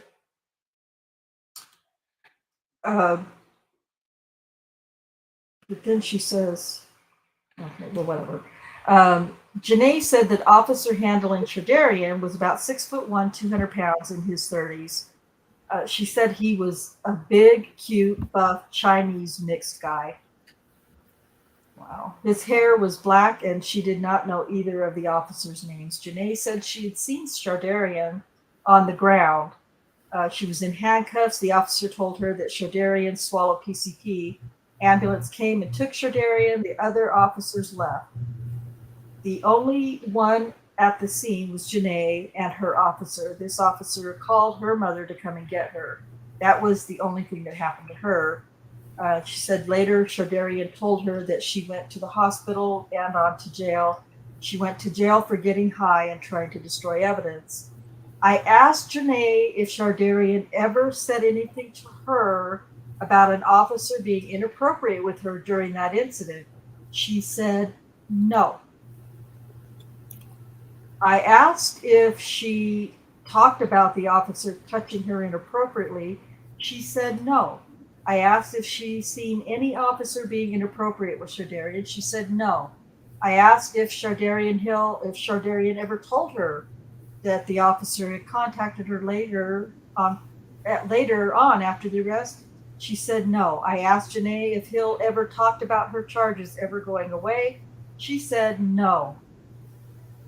She said she'd seen Shardayreon off and on until she went to jail in March of 2014. Janae said she really only seen her a couple of times since the incident, and Hill never told her that something bad had happened to her while arrested or otherwise. Because that didn't happen. She never told her that she was ever sexually touched, never said she was harassed by the officer. Janae said that she last talked to her on the phone 2 months ago, last seen her 3 months ago. I asked if anything inappropriate happened to her during the stop in question. Oh my God, she said no. Jesus, Rocky. You have time for another lie? Seriously? Oh. Okay. So this is the booking information that that was taken for that night.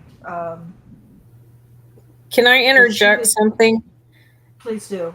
So, okay, so in Rocky's report, he says that Hill said she just kind of quit talking to him, kind of quit answering his messages. Yeah, it's because she kind of got arrested in Fort Worth and went to jail and then went to prison for a little Right. while. So she gets out.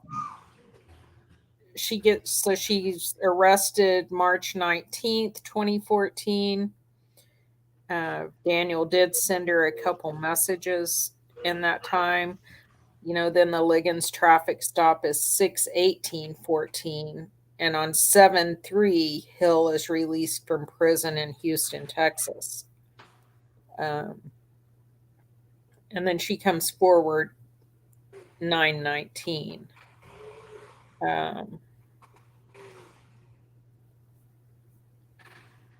Anyway, that's it. Oh, okay. So basically, the affidavit for her arrest was possession of CDS and destroying evidence, and it was signed by Officer Holtzclaw. So we're going to look at that now. We're going to look at Holtzclaw's report.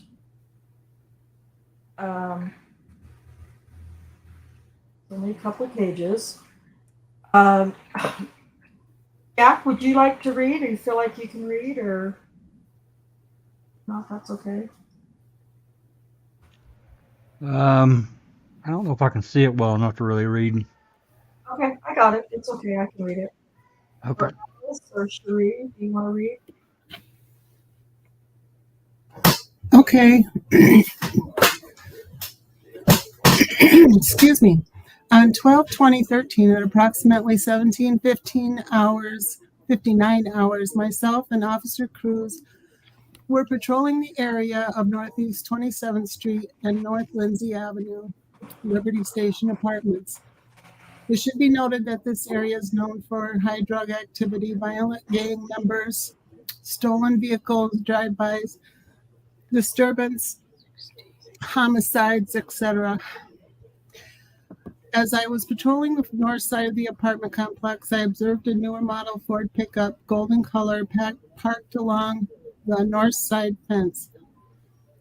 At this time, I exited my patrol vehicle and made contact with the front left driver, later identified as Shardayreon Hill.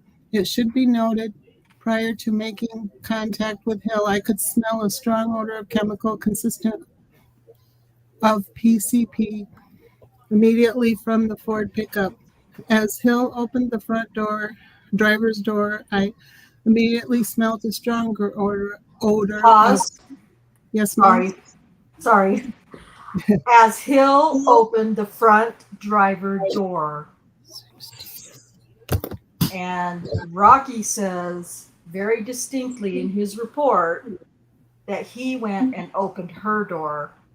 Daniel says, as Hill opened the front driver door. I lean towards believing Daniel. Okay, sorry, Sheree, go ahead. No problem. I immediately smelled a stronger odor of chemical coming from Hill's person and inside the vehicle. I observed Hill's eyes to be glazed over. I asked Hill if I could see her identification. Hill responded in a slow, slurred response. I don't have it. I asked Hill if she could tell me her name. Hill kept reaching over to the front middle console. I advised Hill, please keep still so I can see your hands.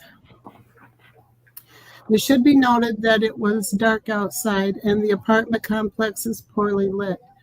I shined my flashlight on Hill's top left leg and observed a big, wet, moist circle spot. I asked Hill, can you please step out of the vehicle? Hill responded, sure. Hill exited the vehicle and closed the front door. I asked Hill to step away from the vehicle. I could smell a strong odor of chemical that is consistent with PCP on Hill's person. I asked Hill, "What is that smell?" Hill responded in a slow, slurred speech, "I don't know." I placed Hill in my back seat, investigative detention. I asked Hill, "Can I search your vehicle?" Hill responded, "Go ahead." I went to the front passenger side and made contact with John A. Stafford, if IP. I asked Stafford to step out of the vehicle. I escorted Stafford to Officer Cruz's vehicle, investigative detention. I searched the gold vehicle and located a silver mint box under the front middle console. It should be noted that this is the area that Hill kept reaching for as I was making contact with her. Inside the silver mint box, I located 3 vials of PCP.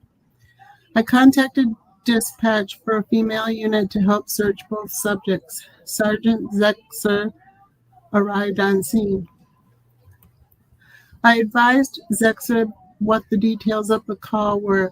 Zexer opened my patrol vehicle and asked Hill to step out of the vehicle. Zexer located a vial of PCP in Hill's front left pant area around Hill's quad.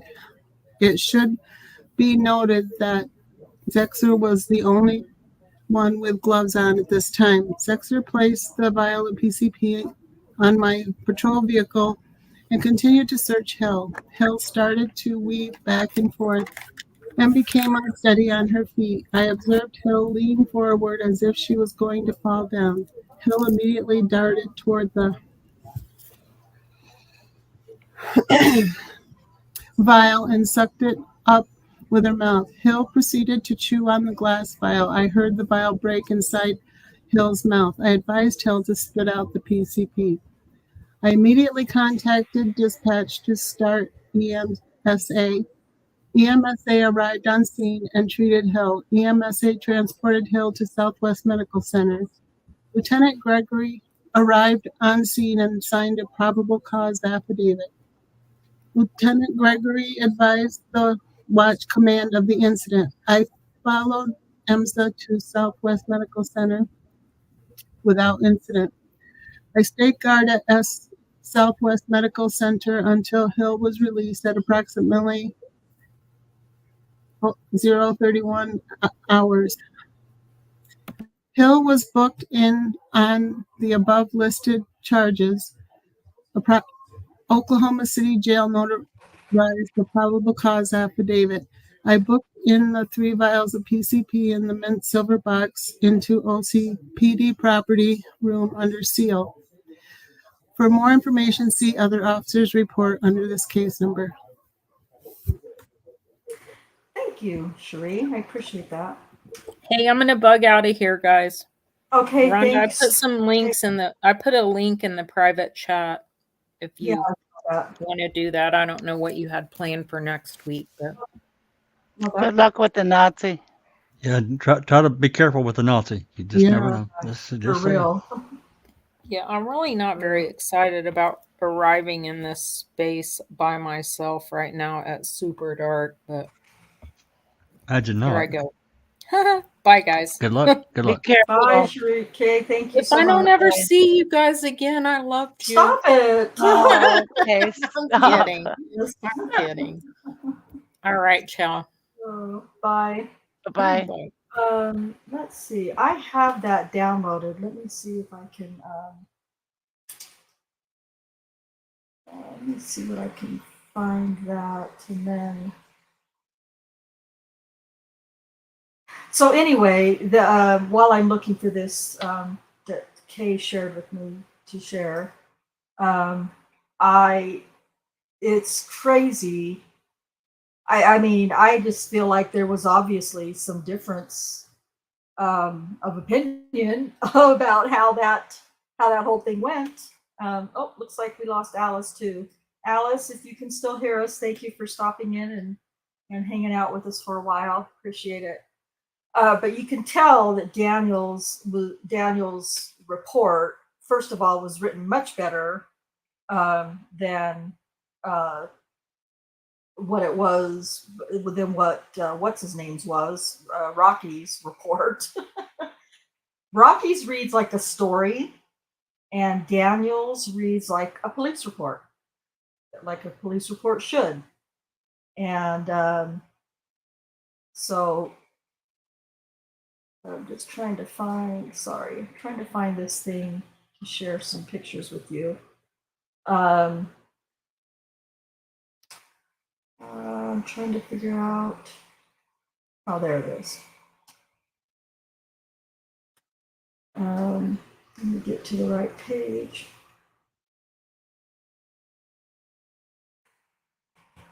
And then I was curious. I mean, I don't know for sure what they were talking about with her parents. Oh, that was in the AI thing oh gosh, I'm really sorry. TJ shared with us, so never mind. Okay, so here's what Kay was wanting me to share with you, or told me to share with you. Let's see.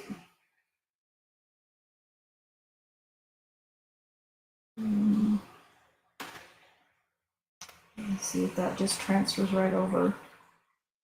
Oh, it does. Okay. Okay, so add to the stage. What is happening? There we go. Good grief. Okay, so talking about the Facebook messages, I know that this is probably the one thing that people are most interested in. And, you know, we told you guys in the beginning that we're not trying to hide anything. There's no point in it. I mean, you know, this channel is about being transparent, so we're going to talk about these Facebook messages. So Detective Gregory testified that Holtzclaw sent Hill inappropriate Facebook messages. Sending Facebook messages to a woman whom you've recently arrested creates an obvious appearance of impropriety. Whether there was actual impropriety, however, is another question. At no time do any of Holtzclaw's Facebook messages indicate that he was hitting on Miss Hill, nor is there any evidence of a sinister plot to harm Miss Hill, hide her tickets, or exchange sex for lenient treatment. In actuality, if one reads Holtzclaw's post without prejudice, it's easy to see that Holtzclaw was simply checking up on Miss Hill, for example, asking her to take care of her outstanding warrants and get her life straight. He may also have been trying to establish rapport in order to gain information that could be useful in future police work. The context is also important. Holtzclaw accompanied Hill to the hospital after she nearly died of a PCP overdose. The Facebook messages are below. So here we go. They're really hard to see, but this is the way they were. Oh, that makes it worse. It's really hard to see. So hopefully you can kind of get an idea. So this is the exchange that went on between them. She says, this is, I'm guessing that's his page. It's got his name up there. She says, "Damn, took you long enough. I've been waiting. LOL. You still got my number, right?" And then he asks, "Is this your sister's account?" "No, it's mine. It's mine. I'm the one you had. My twin sister is Shardayreon." Oh, I can't read this. Sorry. I'm the one you had. My twin is Shardayreon. Yeah. Okay, thank you. And thanks for looking out for me that night, LOL. And then she gives the phone number and says, "Make it ring," with a smiley face. He says, "I can't tell a difference between you and your sister. Obviously, you guys are twins. You staying out of trouble?" And he put a smiley and said, "You better be." She says, "Sometime later, we can't see the dates." I'm not sure what the date is, but she says, "Hey, I lost my phone. Stopping by, seeing what you've been up to." And then he says, "Just hanging out. How you been?" She said, "I've been okay, still working on getting it together. You're hanging out at your house? And he says, yep. And then he says, what up? Gives a phone number, says, get on your phone. And she says, hey, went to sleep last night. I'm on the road to Dallas right now. And then he says, you in OKC? And then he says, making sure you're doing okay and staying out of trouble. And then she sends him a smiley face. And then says, I'm back now. And yeah, I'm trying to stay out the way. And he said, what you doing? And he says, your number is broke. And she gives a different number. And then he says, later, at a later time, he says, hey, how'd court go? And she says, went back to jail and they made my charge with intent. And Daniel said, huh, what?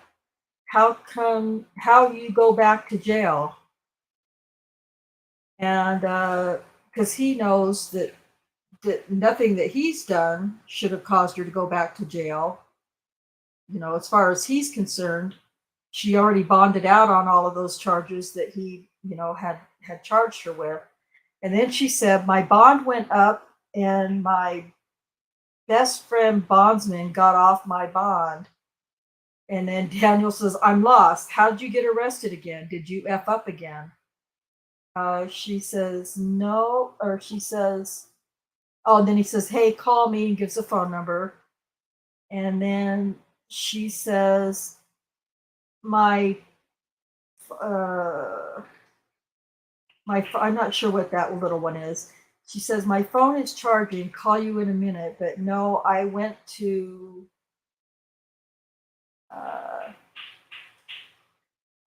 see, or I'm not really sure what that is.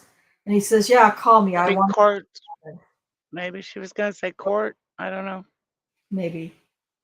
And he says, yeah, call me. I want to know what happened. And then he sends her a question mark with the phone number. And he says, Shar.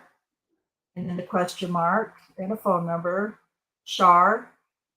And then nothing. And now this time she's in jail in Dallas at this time. And then he says, Shar, last thing you said was you went back in. Let me know about it. Maybe I can help. Maybe I can help or explain what's going on, and gives the phone number. So help or explain what's going on. Tell me what happened and what's going on. And maybe I can explain to you what I think is happening is how I read that, is how I took that. And then she says, help, how? I don't get it. And he says, you got to call me. I can't talk through Facebook. I don't know your details.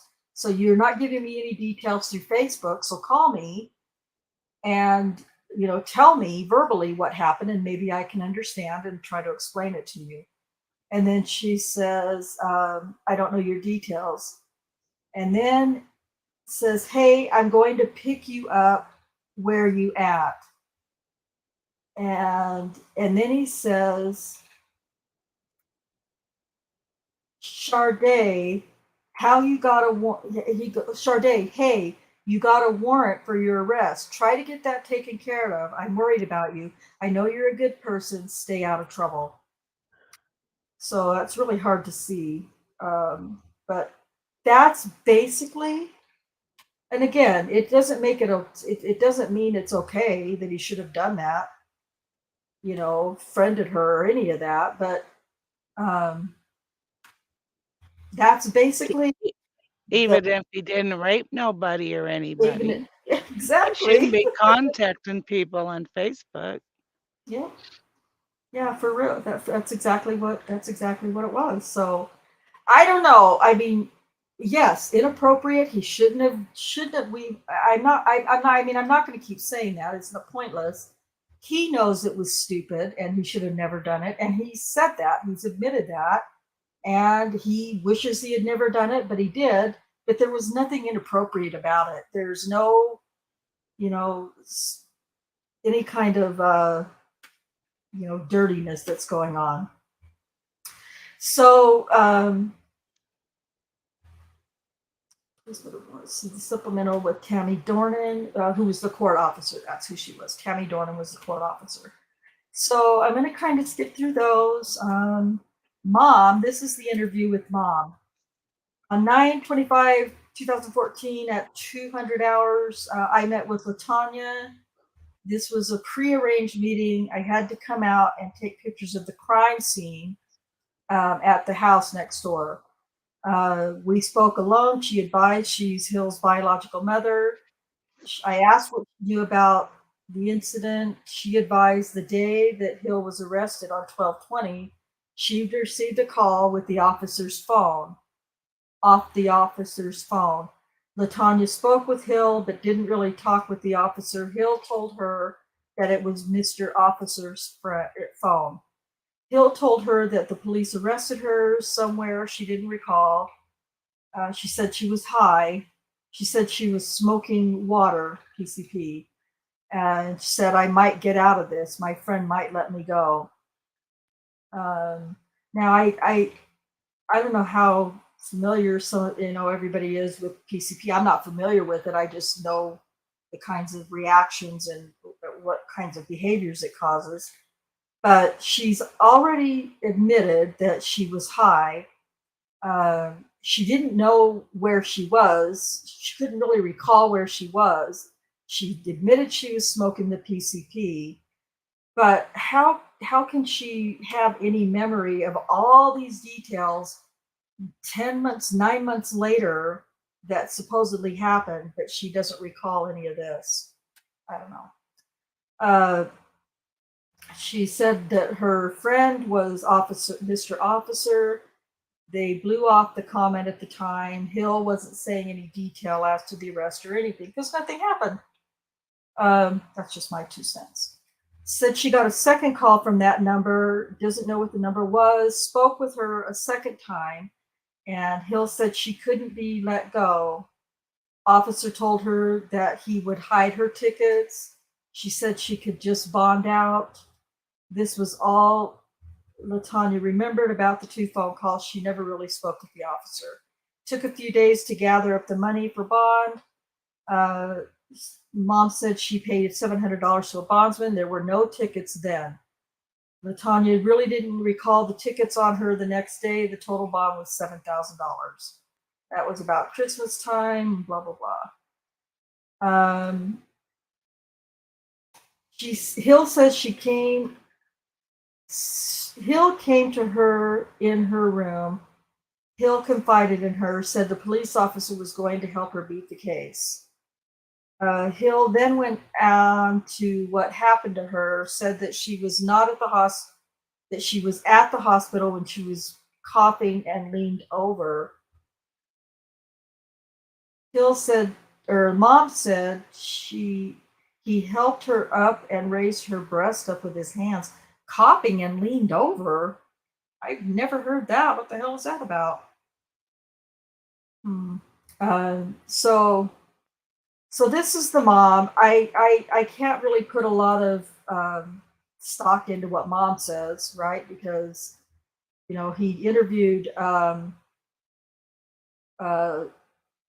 Hill on the 19th of September, didn't interview the mom until the 25th of September. Mom's pretty much got the story down at that point. So this is the sister, the twin sisters report. Says, she claims that her sister told her about it and everything right after it happened. Tammy Dornan, officer who wrote the warrant, and she pulled up the warrants. Tammy advised that Holtzclaw did not, in fact, put the 8-city arrest warrants on Hill when booked into the Oklahoma County Jail.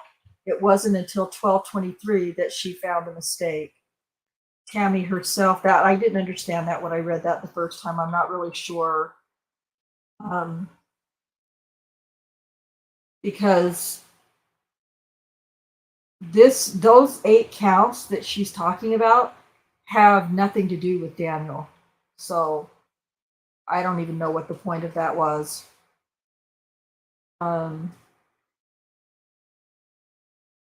So we're going to go to Byron Boschel. Okay, this was the one that we were talking about. This is where he talks about the room.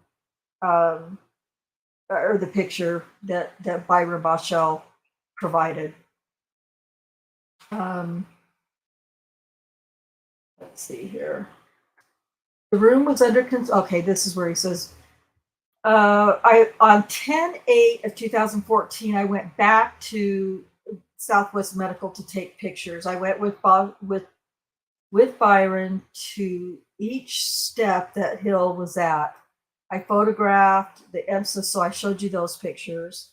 I was informed that it is rare to have the decontaminate to decontaminate anyone, but that is where they wash the person down and take their clothes. It's immediately through the front doors of the emergency room sliders, between the two sliders. I then went to room 16, and those are the pictures that I showed you.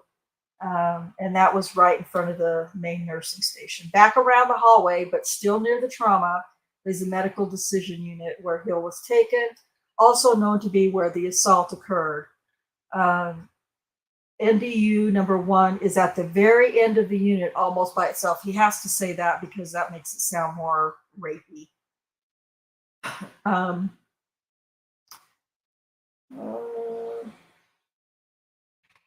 Let's see, I lost my place. It is almost 20 feet away from the back nursing station and is isolated somewhat. It is at the end of the hall with no room across the way. The room was under construction, but the layout was as Victim Hill stated. I photographed this area and the room as well. I don't believe that. Then there's a Varuna check. We don't need to know about that because we all know that he was there. Cruz. So this is Officer Cruz's report. He was the one that pulled up with Holtzclaw at Liberty Station. I introduced myself. Let's see. Officer Cruz stated on 12/20 he recalled going to the Northeast 26th and Lindsay to the apartment complex. Holtzclaw and he had talked about going over to do some voluntary contacts. This is known as a drug area. Holtzclaw got to the first vehicle first. He made contact with the driver of a parked pickup. It was a black female. Cruz stated he got up to the pickup next to Officer Holtzclaw next, and Officer Holtzclaw brought up that he smelled PCP. Cruz was brand new out and never smelled it before. They got consent to search the pickup. Cruz placed the passenger, black female, in the back of his back seat. Holtzclaw dealt with the driver clear through. Can you tell this is Rocky writing this? Good God. He placed her in the back of the police car. The driver had spilled some PCP on her person. They found vials of PCP in the pickup. They had a female unit to come out for the search. I want to know why.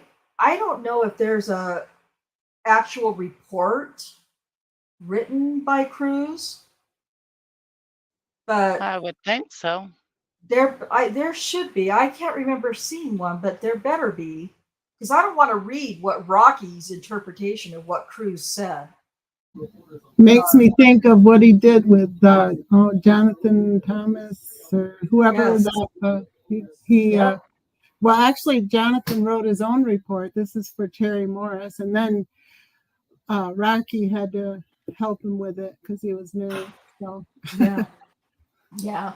Rocky went in and that whole story changed. We'll get to that when we get back to Terry Morris. But yeah, exactly. So I don't want to read what Rocky has to say about that. I want to see if Cruz.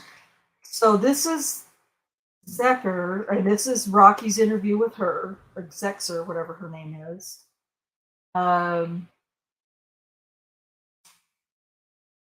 That's also him writing that. Now, Arthur Gregory, I think I mentioned before, was Daniel's supervisor at Spring Lake. This is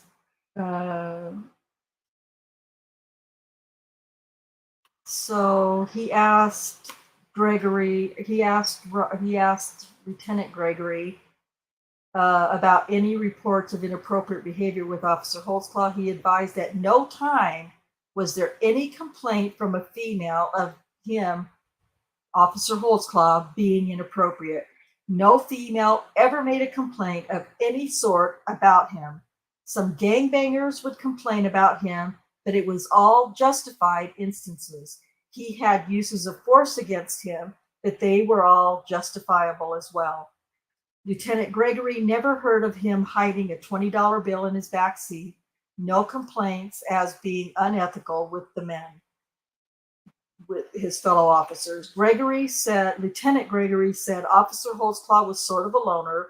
He would talk with the other troops, but was quiet. And he was a loner, and I know that Kay has said that before, that, he wasn't that he didn't have any communication with the other officers, but he was just a worker. He was proactive and he worked, and he didn't, hang around, screwing around and stuff. He got out and got busy and did, community policing, whatever, was proactive working, while the other ones, a lot of the other officers were more like just go park somewhere in the parking lot and, talk shit or whatever. Again, it wasn't like that. So does that make him a loner? Maybe. But at any rate, he had nothing bad to say about Daniel. This is the EMSA report that Rocky requested, and location was when they got there, they performed basic checks, vitals, pupil dilation check, etc.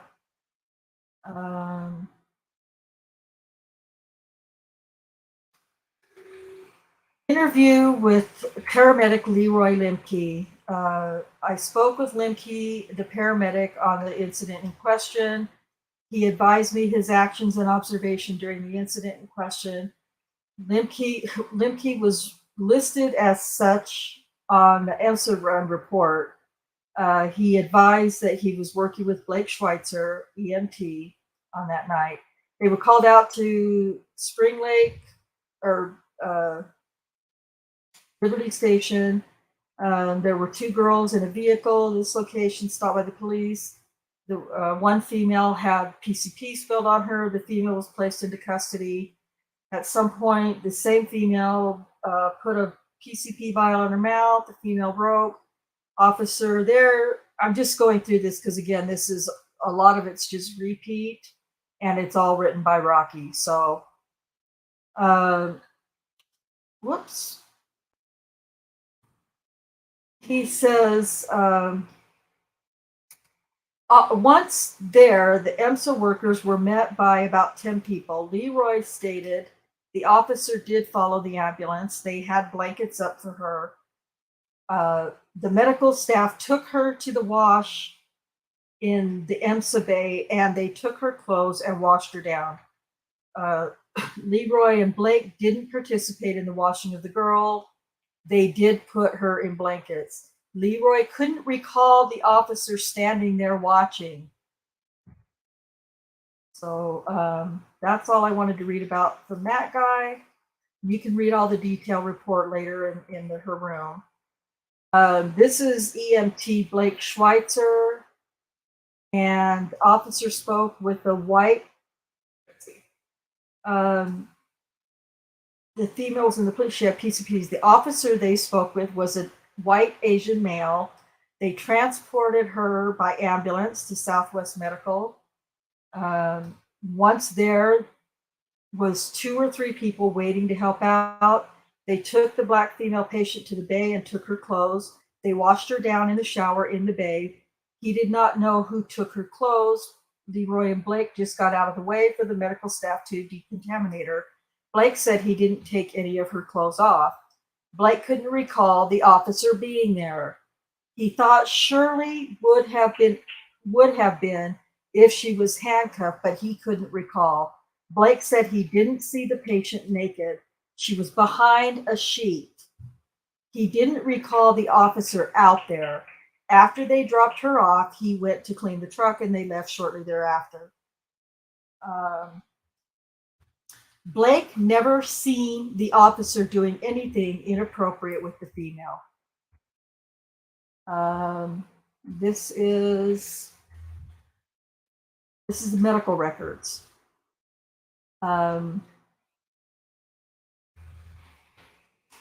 So let's see. Law enforcement movement reports the patient had some type of chemical port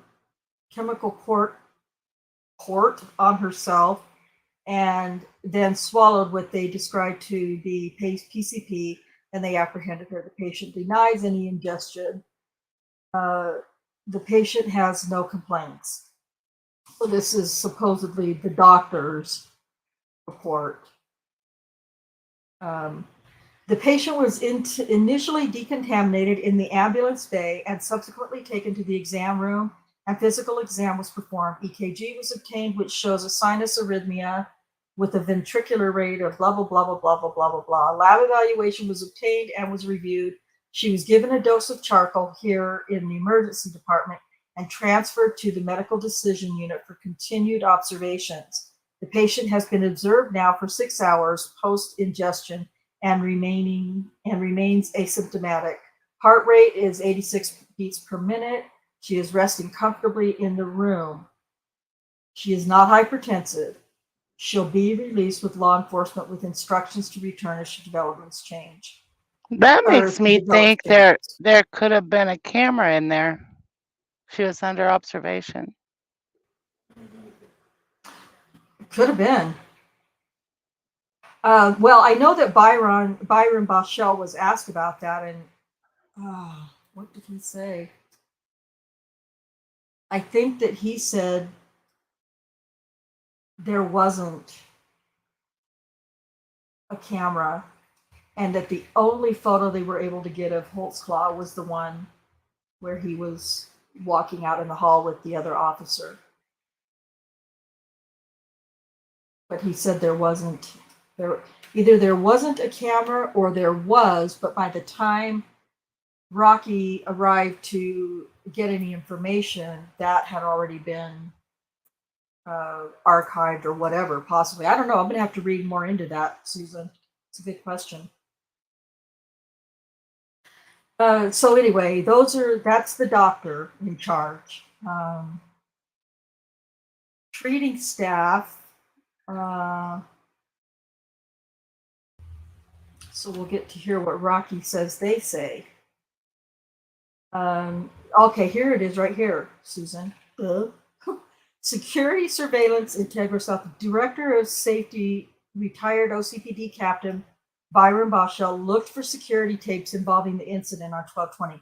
I requested any possible footage of the EMSA bay where Hill was decontaminated, room 16 area of the ER, and room number 1 of the medical division unit, and any other remaining footage of Hill or suspect Holtzclaw.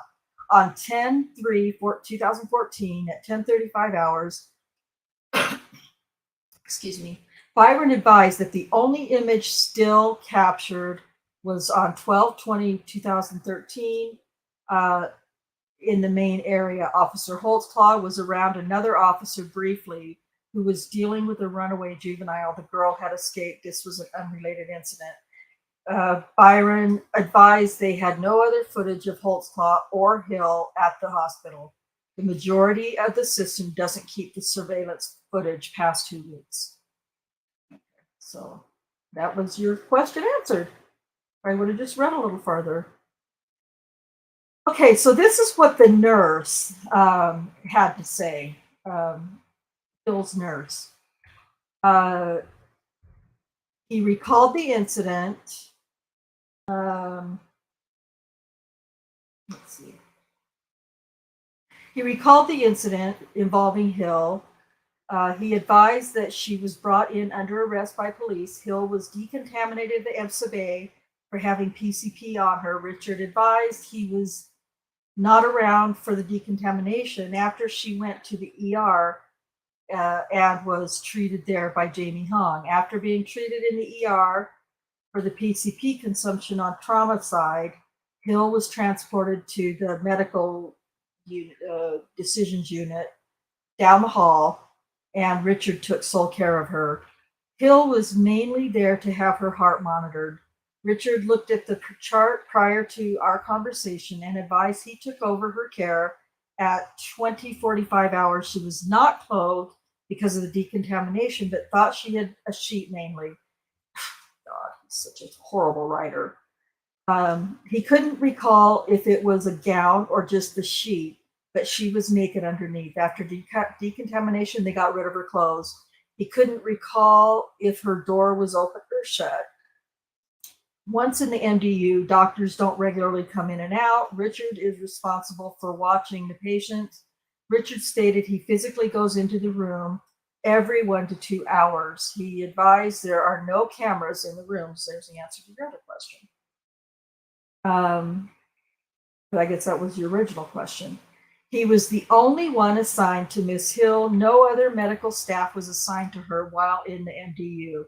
Did not recall whether the officer was in the room or not in reference to the door being opened, even partially. He stated he did not see anything inappropriate between the officer and the patient. She advised nothing to him in this regard as well. He did not recall if she was handcuffed to the bed or not. Oh. And then she was discharged at 0:47 hours. Could not remember whether she had on a gown or not. If they can't keep one on, he advised he just has a sheet over the patient. So this is Jamie Hong. Spoke with him by phone. EMSA advised they had a female that needed to be contaminated. He couldn't recall exactly who was with her, but thought one other helped her decontaminate the patient. Hill was taken to the shower and took off her clothes. Jamie helped strip the patient down and scrub her. She was placed in a cover-up and a gown. She was walked to room number 16 and treated thereafter. The door was open to her room. The officer stayed with her in the room. Once released to the MDU care, Jamie gave the reports to Richard Watkins for transfer of care to MDU. Jamie did not go to the MDU thereafter. Jamie didn't see the officer do anything inappropriate to the patient. Patient was mainly sleeping while in her care in the ER. The patient was cooperative when she was awake. Jamie advised officer had dark hair, built up top, and eyes were small for his head. The officer was present for the scrub down at the EMSA bay, but Jamie didn't think he could see. Yeah, I showed you a picture with those curtains closed. He couldn't have seen. Again, Jamie did not see anything inappropriate with the patient while in her care.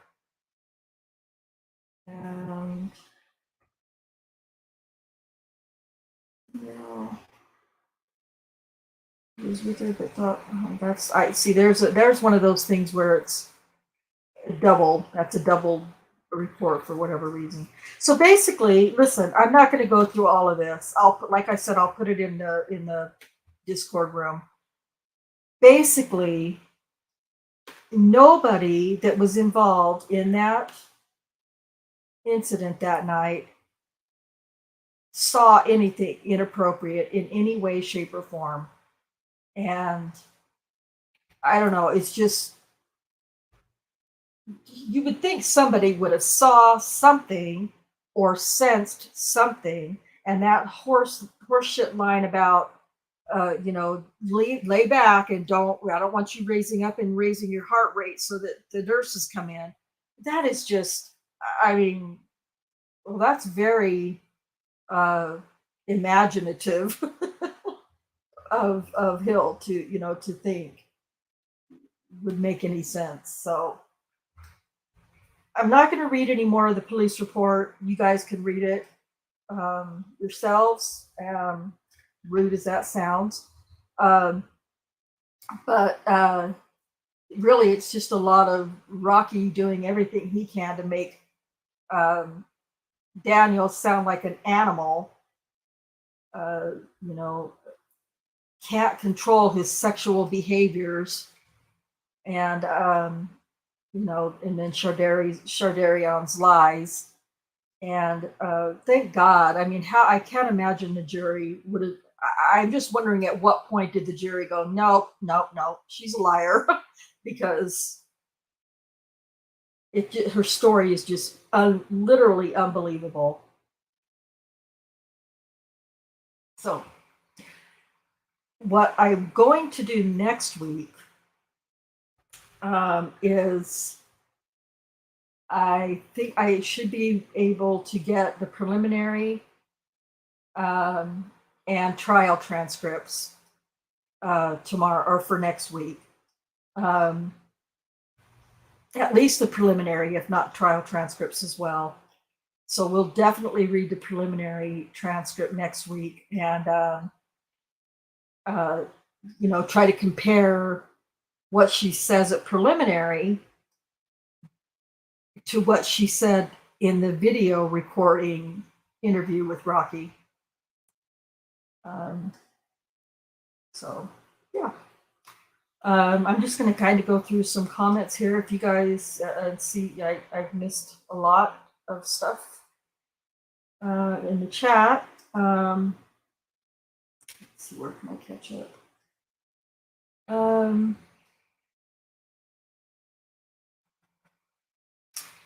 Let's see. She forgot to keep her story straight with him. I'm guessing. I'm not sure. I shouldn't be putting up comments if I don't know what they're related to because I haven't been watching. Liam says she isn't a good person, but Daniel is and believed her bullshit. Exactly. You're absolutely right. She wasn't a good person. She's a liar. She's a manipulator, a gaslighter.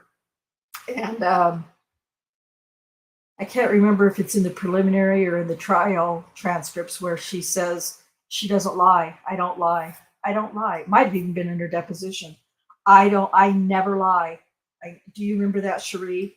Was that in the deposition? Because I know you and I can't remember. It's been a while since we've been through that one. Well, yeah, she says in one of those three places, maybe all three of them, she is not a liar. I don't lie. I never lie. I've never lied. So, I think that's going to be. I think that's going to be interesting when we get to that. Why did it go from his name to Facebook user? I believe, TJ, that he deleted his account at some point. But I don't know that for sure. We have to ask Kay when she comes back because I'm not 100% certain about that. Not exactly, let's see, Liam says not exactly police procedure, but there was a lot of OKC police procedure, which was not up to, oh yeah, for sure. A lot of it that wasn't being followed. And, for all of the accusations against Daniel for not following this policy or that policy or, this way of doing it or that way, he was under so much scrutiny for everything that he did, but everything that he did was, the way it was done. And I'm not talking about the turning off the computer on his way home from work. I don't mean that, but I mean going out and, talking to people he sees on the street, especially in the high drug areas. He wanted to find the drug seller, the drug dealers, and so there was nothing wrong or unusual about that. That was normal. And TJ says, you don't know how right you are, to Liam. Liam says, selective memory is easy when you're making up a story. Yeah, but if you have to tell that story again, you're going to be screwed. And Neverly popped in over in Foul Place chat. Hi, Neverly, darling, my homie, my West Coast homie. Yeah, so I'm guessing this is, we don't have their actual reports. We have Rocky's interpretation of their reports. As far as I know, that's all I've found. And that's not cool. Now, their actual reports may be in the police reports anyway, may be in those reports, but I don't think they are. I think it's every single interview he did, he wrote his interpretation of what was said.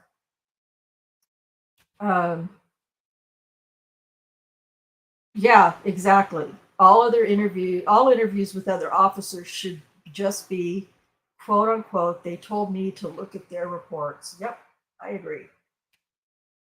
Oh, you're fine under your scars. That's no problem at all. Just be safe. That's all that matters. And Liam says the handcuff comment sounds like a reply to Rocky's hypothetical question.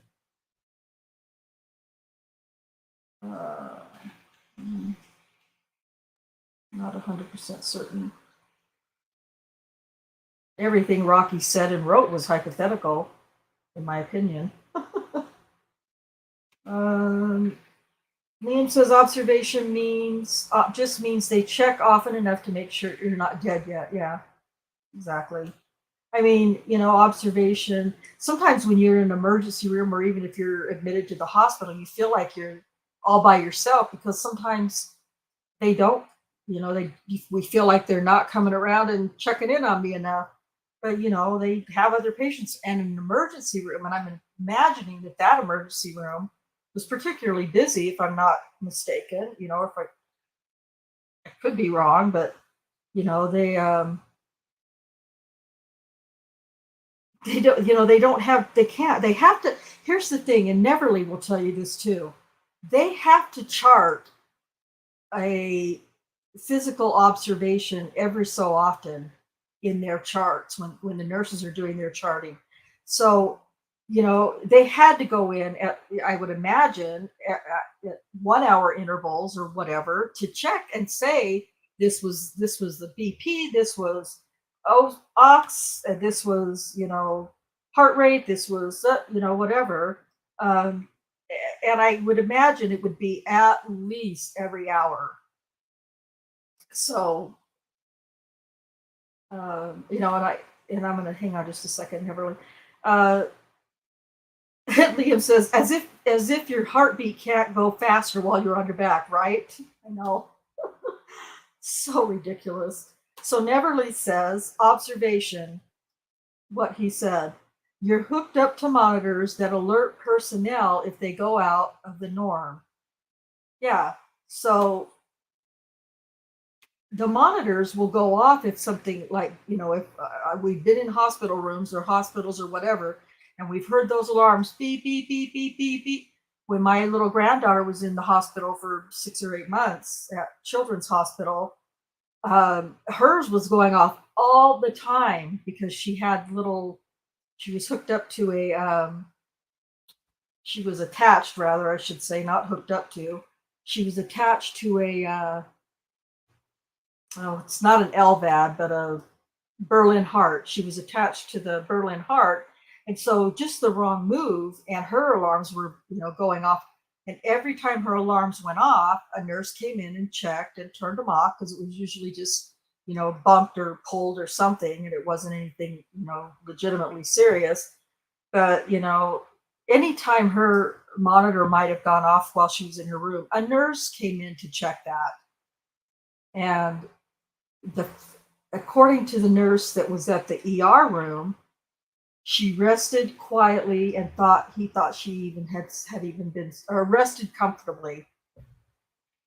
So I'm sure she was, saying crazy stuff, doing crazy things or whatever. I don't know, but none of what she said happened in that room happened.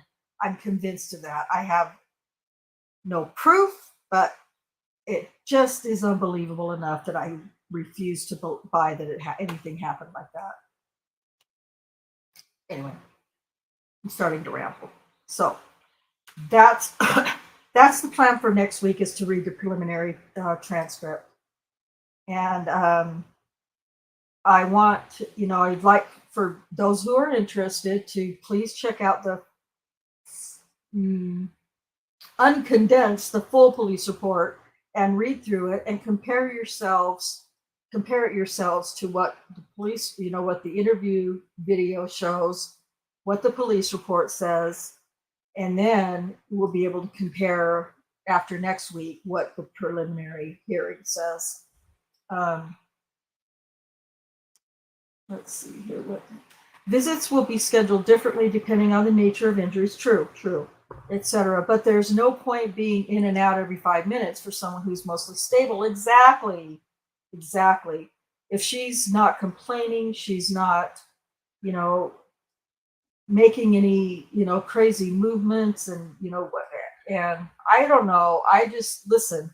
If Daniel or anybody was worried about those monitors going off, then he wouldn't have been putting any fingers in her vagina when she wasn't expecting it. Because I don't know about anybody else, any other females around here, but I'm telling you what, if somebody did anything remotely even close, I would have been sending off everybody's heart monitors in that hospital. So that's just me.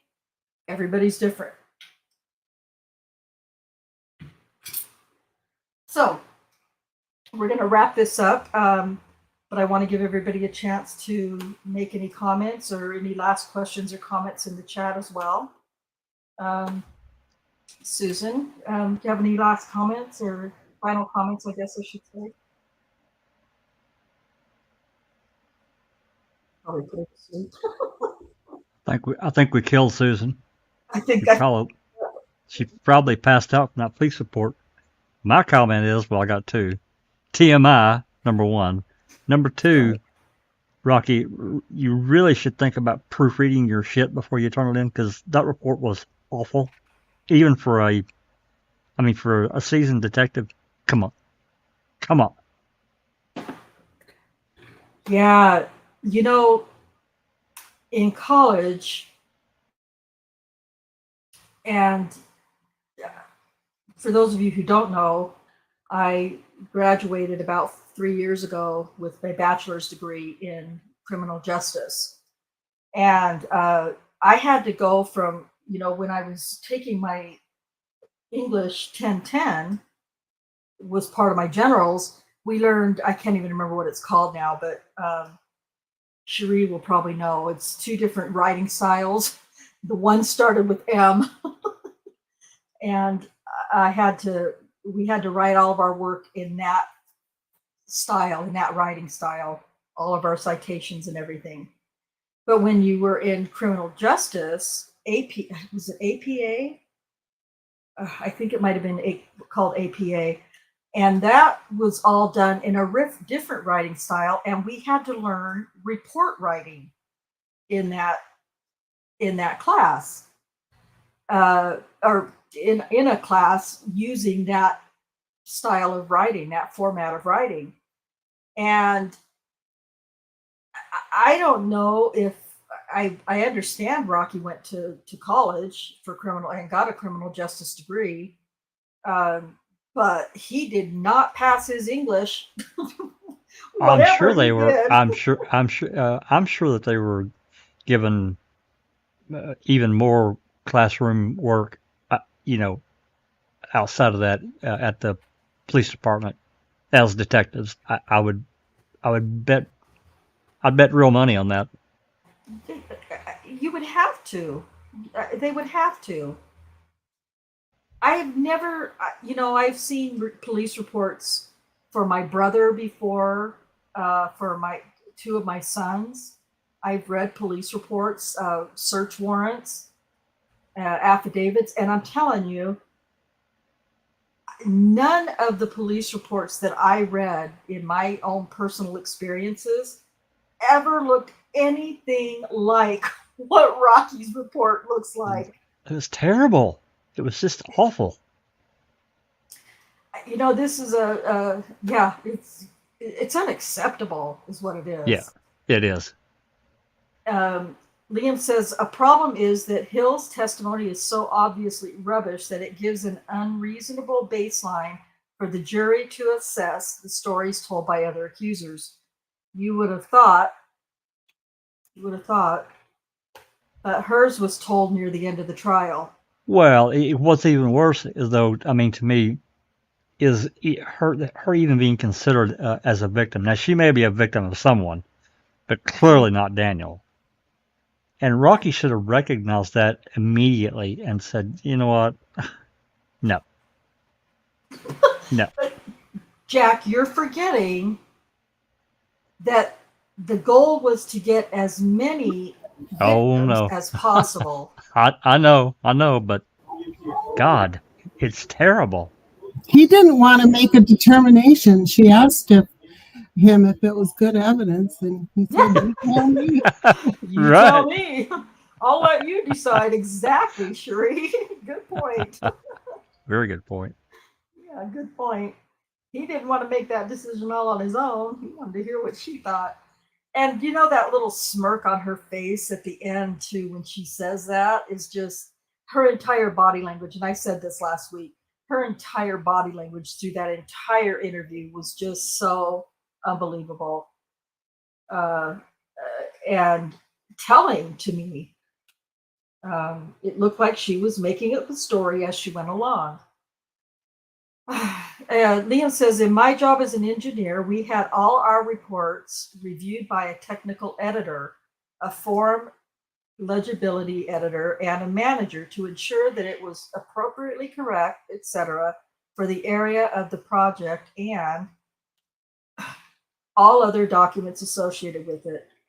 I mean, I can tell you as a production supervisor in the various companies that I work for, if I'd turned in a report anything like that to my superiors, I would have been written up and reprimanded. I can tell you that for positive. Yep. And they would have handed it back to me and said, "You need to correct these problems and these mistakes here. If you turn it back in, uncorrected or whatever, there's going to be more conversation, probably suspension, or even, I don't know if I'd have been fired over it, but certainly there would have been more conversation. It's unacceptable. It is completely unacceptable. And look, it's not even that hard. It's not that hard to use proper grammar, proper punctuation, proper English. Like every time he says, and she's seen him, walk around the room. Oh my gosh. She observed would have been a better word, or she saw him. I seen him. Oh my gosh. And I get, it might just be, but I mean, you look at Daniel's report and, he's got some detail in there, but at least it's makes sense, and that's the way Rocky should have been. Oh, I agree. And, I am the door. You're the door. God, I know. What? I know. Like, what, huh? Like, I don't understand that whole thing. Like, well, she's trying to say that in relation to me explaining this to you, I'm going to pose as the door. It's so unclear that this is where the door was. Yes, exactly. But that didn't happen. It's like, I'm the door. Oh, you're the door. Okay. The door? Wait. Oh my God, I know. And it's really weird because I watched that interview several times, and that was the first time I had paid attention to that and noticed that. I was just like, you said that last week too, TJ. I am the Eggman. Oh man, yeah, it was just crazy. All right, I kind of cut you off on your comments, Jack. I apologize. Oh, no. You're fine. I mean, you let in basically what I was going to say anyway. I mean, writing, I think that report writing for police officers, even though it doesn't have to be like super detailed, because there's, to get too technical, you're going to write a book and you don't want that. But at the same time, it should be understandable of what you're going to explain. If you can't explain it, you should, to me, they should notate more detail written in a separate report that's a longer version But that's Right. to me. But that's not what he did at all. It was just a disaster on many levels, and I think that. Well, again, this goes back to the credibility of the witness and her story, and he just went with it. It's like, Yeah. and that, to me, that creates another problem. But that's a separate issue. Yeah. Well, yeah, that's a whole other issue, but Yeah. it's And just, yeah, I think we've killed Susan. I think she yep, I think probably she's ate. gone. Well, I think she probably has something to eat, or she's eating, And now she's eating, napping. and she could have passed out. Yeah. Yeah, I don't blame her. I'm hungry too, Susan. If that's what you're indeed doing. She's muted, so we can't hear her snoring. Anyway, so that's kind of Cherie, you've gone over this quite a bit with me too, Shardayreon Hill. What are your final comments about her? Oh, just I was thinking about the reports again. I've been listening to the defense diaries going over Stephen Avery and Brendan Dassey's case, and it's kind of interesting to hear them because they're kind of fresh eyes on it, and they are attorneys too. But they were remarking on the report writing and how they couldn't believe that they did it months later and stuff like that. And I was thinking, yeah, they did that in Daniel's case, and that the same thing, same kind of BS going on. Ooh, almost got her. Almost. Close. they're creating a case, I guess you would say. So Yeah. that's what I had to say about that. I hate that he is writing what people say instead of having them, especially the officers, write their own reports. It just like in the Avery case, they did that they did it for some of the witnesses at least. Right. So But don't you think that even in the Avery case, that some of the report writing was legible, made sense? Not that I believe it. Not, you know what I mean. Just like it was cohesive and it made sense. And you don't have as much. I seen this and she seen that. Yeah, I seen and then here's another thing that bothered me. Maybe I'm just nitpicking now, but in writing, like when I've written papers and things like that, for whatever topic it was in college, the first time I used a suspect's name or a victim's name or a person of interest name, I used the first and last name. We were taught to use the first and last name. Subsequent uses of that individual's commentary or whatever, we were instructed to use the last name. So for instance, Shardayreon Hill, any other subsequent use of her commentary or whatever would have been Hill advised or Hill then stated or Hill.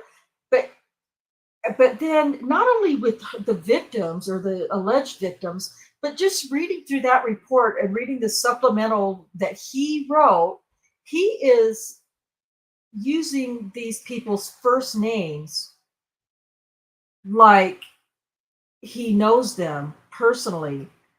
And that bothered me too. And like I said, I'm probably just being nitpicky here, but that just implies some kind of I don't know if relationship is the right word, but some kind of knowledge of who that person is. Limke, his name was Leroy Limke. He said Leroy Limke, and then thereafter that said Leroy, called him Leroy. Leroy then said, Leroy stated, Leroy. And I'm like, no.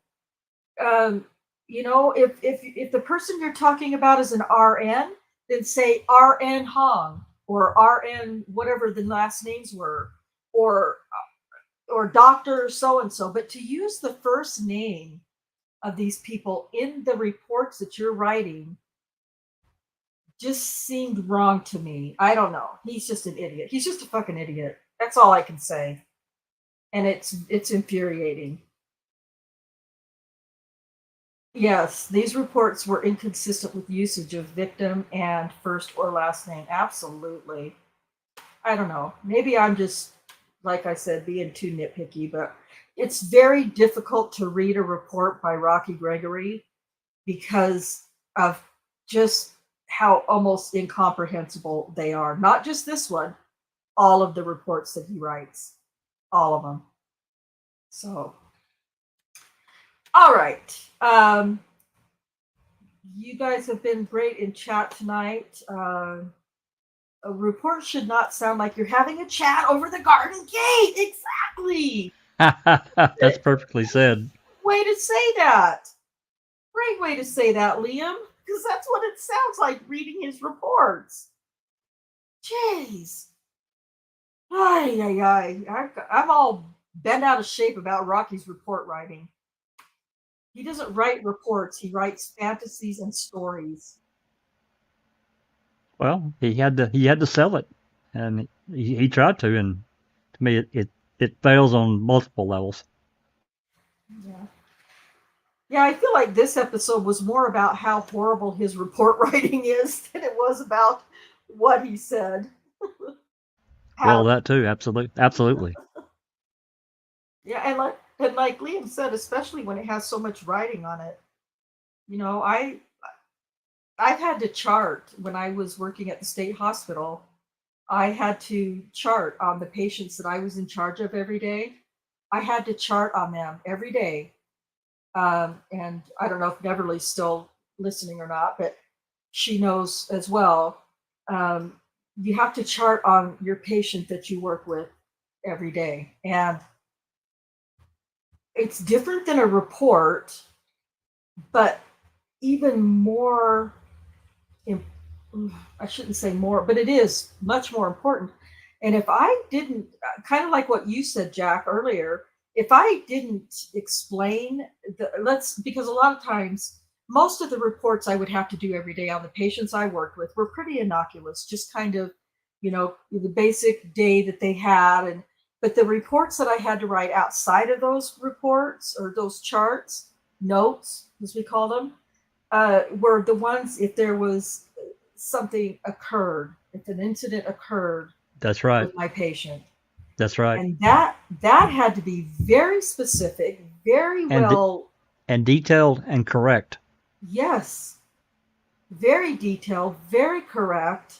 And if I sent a note that didn't make sense or that my supervisor was not clear about, I was getting called into the office. I didn't do that, but I saw other techs getting called into the office for that. I didn't do that because I don't write like that. Because safety became a much larger issue, in the, let's just say starting probably the early like 2004 and 5, safety became a greater issue for us. Because nobody wants anybody hurt. Nobody. Sure. So it became a larger part of the responsibilities of the company and, as a supervisor to detail when an accident did occur. Well, this last place I worked, it didn't matter if an accident happened at, when your shift first began or, 5 minutes before the shift ended, you had to write a detailed report, oftentimes with photographs, when applicable, to leave for the next day. And if it was a bad enough accident, you had to make phone calls. Right. It had to be done. There was no getting around it. And if you didn't do it, your ass was in trouble, like big trouble. Yeah, absolutely. Absolutely. When I would write a note for a particular, even if it was just the daily note at the end of my shift, my supervisor wanted to read that note and see the entire situation through my eyes by reading my report or my notes. That's right. That's right. And you just can't, with Rocky's writing, you cannot get any of that. So. No. So next week is the 16th. I don't know what day of the I mean, I know what day on Thursday, but I don't know what day. Thanksgiving's on the 23rd. Oh wow. Okay, that seems so early. I don't know why, but that's just 2 weeks away. That's crazy. That's horrible. Okay, so we'll do the preliminary next week. I'd kind of like to do more if I can, because otherwise it's going to be a 2-week, time before we get back to, to get back to it. And I hate to do that, but I just think I know for myself, I'll be busy with family that entire day and night. And so I don't want to commit to something that I know I won't be able to, do. So that just makes sense, right? So next week, we're going to do the preliminary hearing transcript. And, maybe if you need to listen to the video again or, read through some of this report again or whatever, then, do that before we read that transcript, because I think you're going to find some differences even in there from what we've gone through already. So just one last thing before we go. I'm the door. You're the door? Okay, look. I'm the door. You're the door? Okay, look. I'm the door. You're the door? Okay, look. I'm the door. You're the door? Okay, look. I'm the door. You're the door? I couldn't help myself. Of course. I had to do it. I had to do it again, in case somebody hadn't seen it or not already. Oh gosh. So we'll come back next week with some preliminary transcripts, and he's the dork. Yeah, I agree. Oh yeah, we have Jack to thank for that. I don't know how to do that stuff, and Jack just whipped it up for me in just a couple of minutes time. So I really appreciated that. Okay, Susan's awake. It's okay. Did you have anything you wanted to say before we leave, Susan? We're just getting ready to jump out of here. Oh, she might have gone back to sleep again. It's okay too. Oh. No, I'm good, Rhonda. Okay. Sorry. Okay. Please don't be sorry. It's okay. No big deal. Okay. So that's going to do it for tonight. I hopefully hopefully nothing. I mean, it is what it is. Rocky's just a pig, and there's nothing else to be said about that. So thank everybody in the chat, for those that have shared any of this, on other social media. Thank you for doing that. Thank you for subscribing and liking tonight's show. We'll be back next week on Thursday at 5 p.m. Central. And until next time, peace out.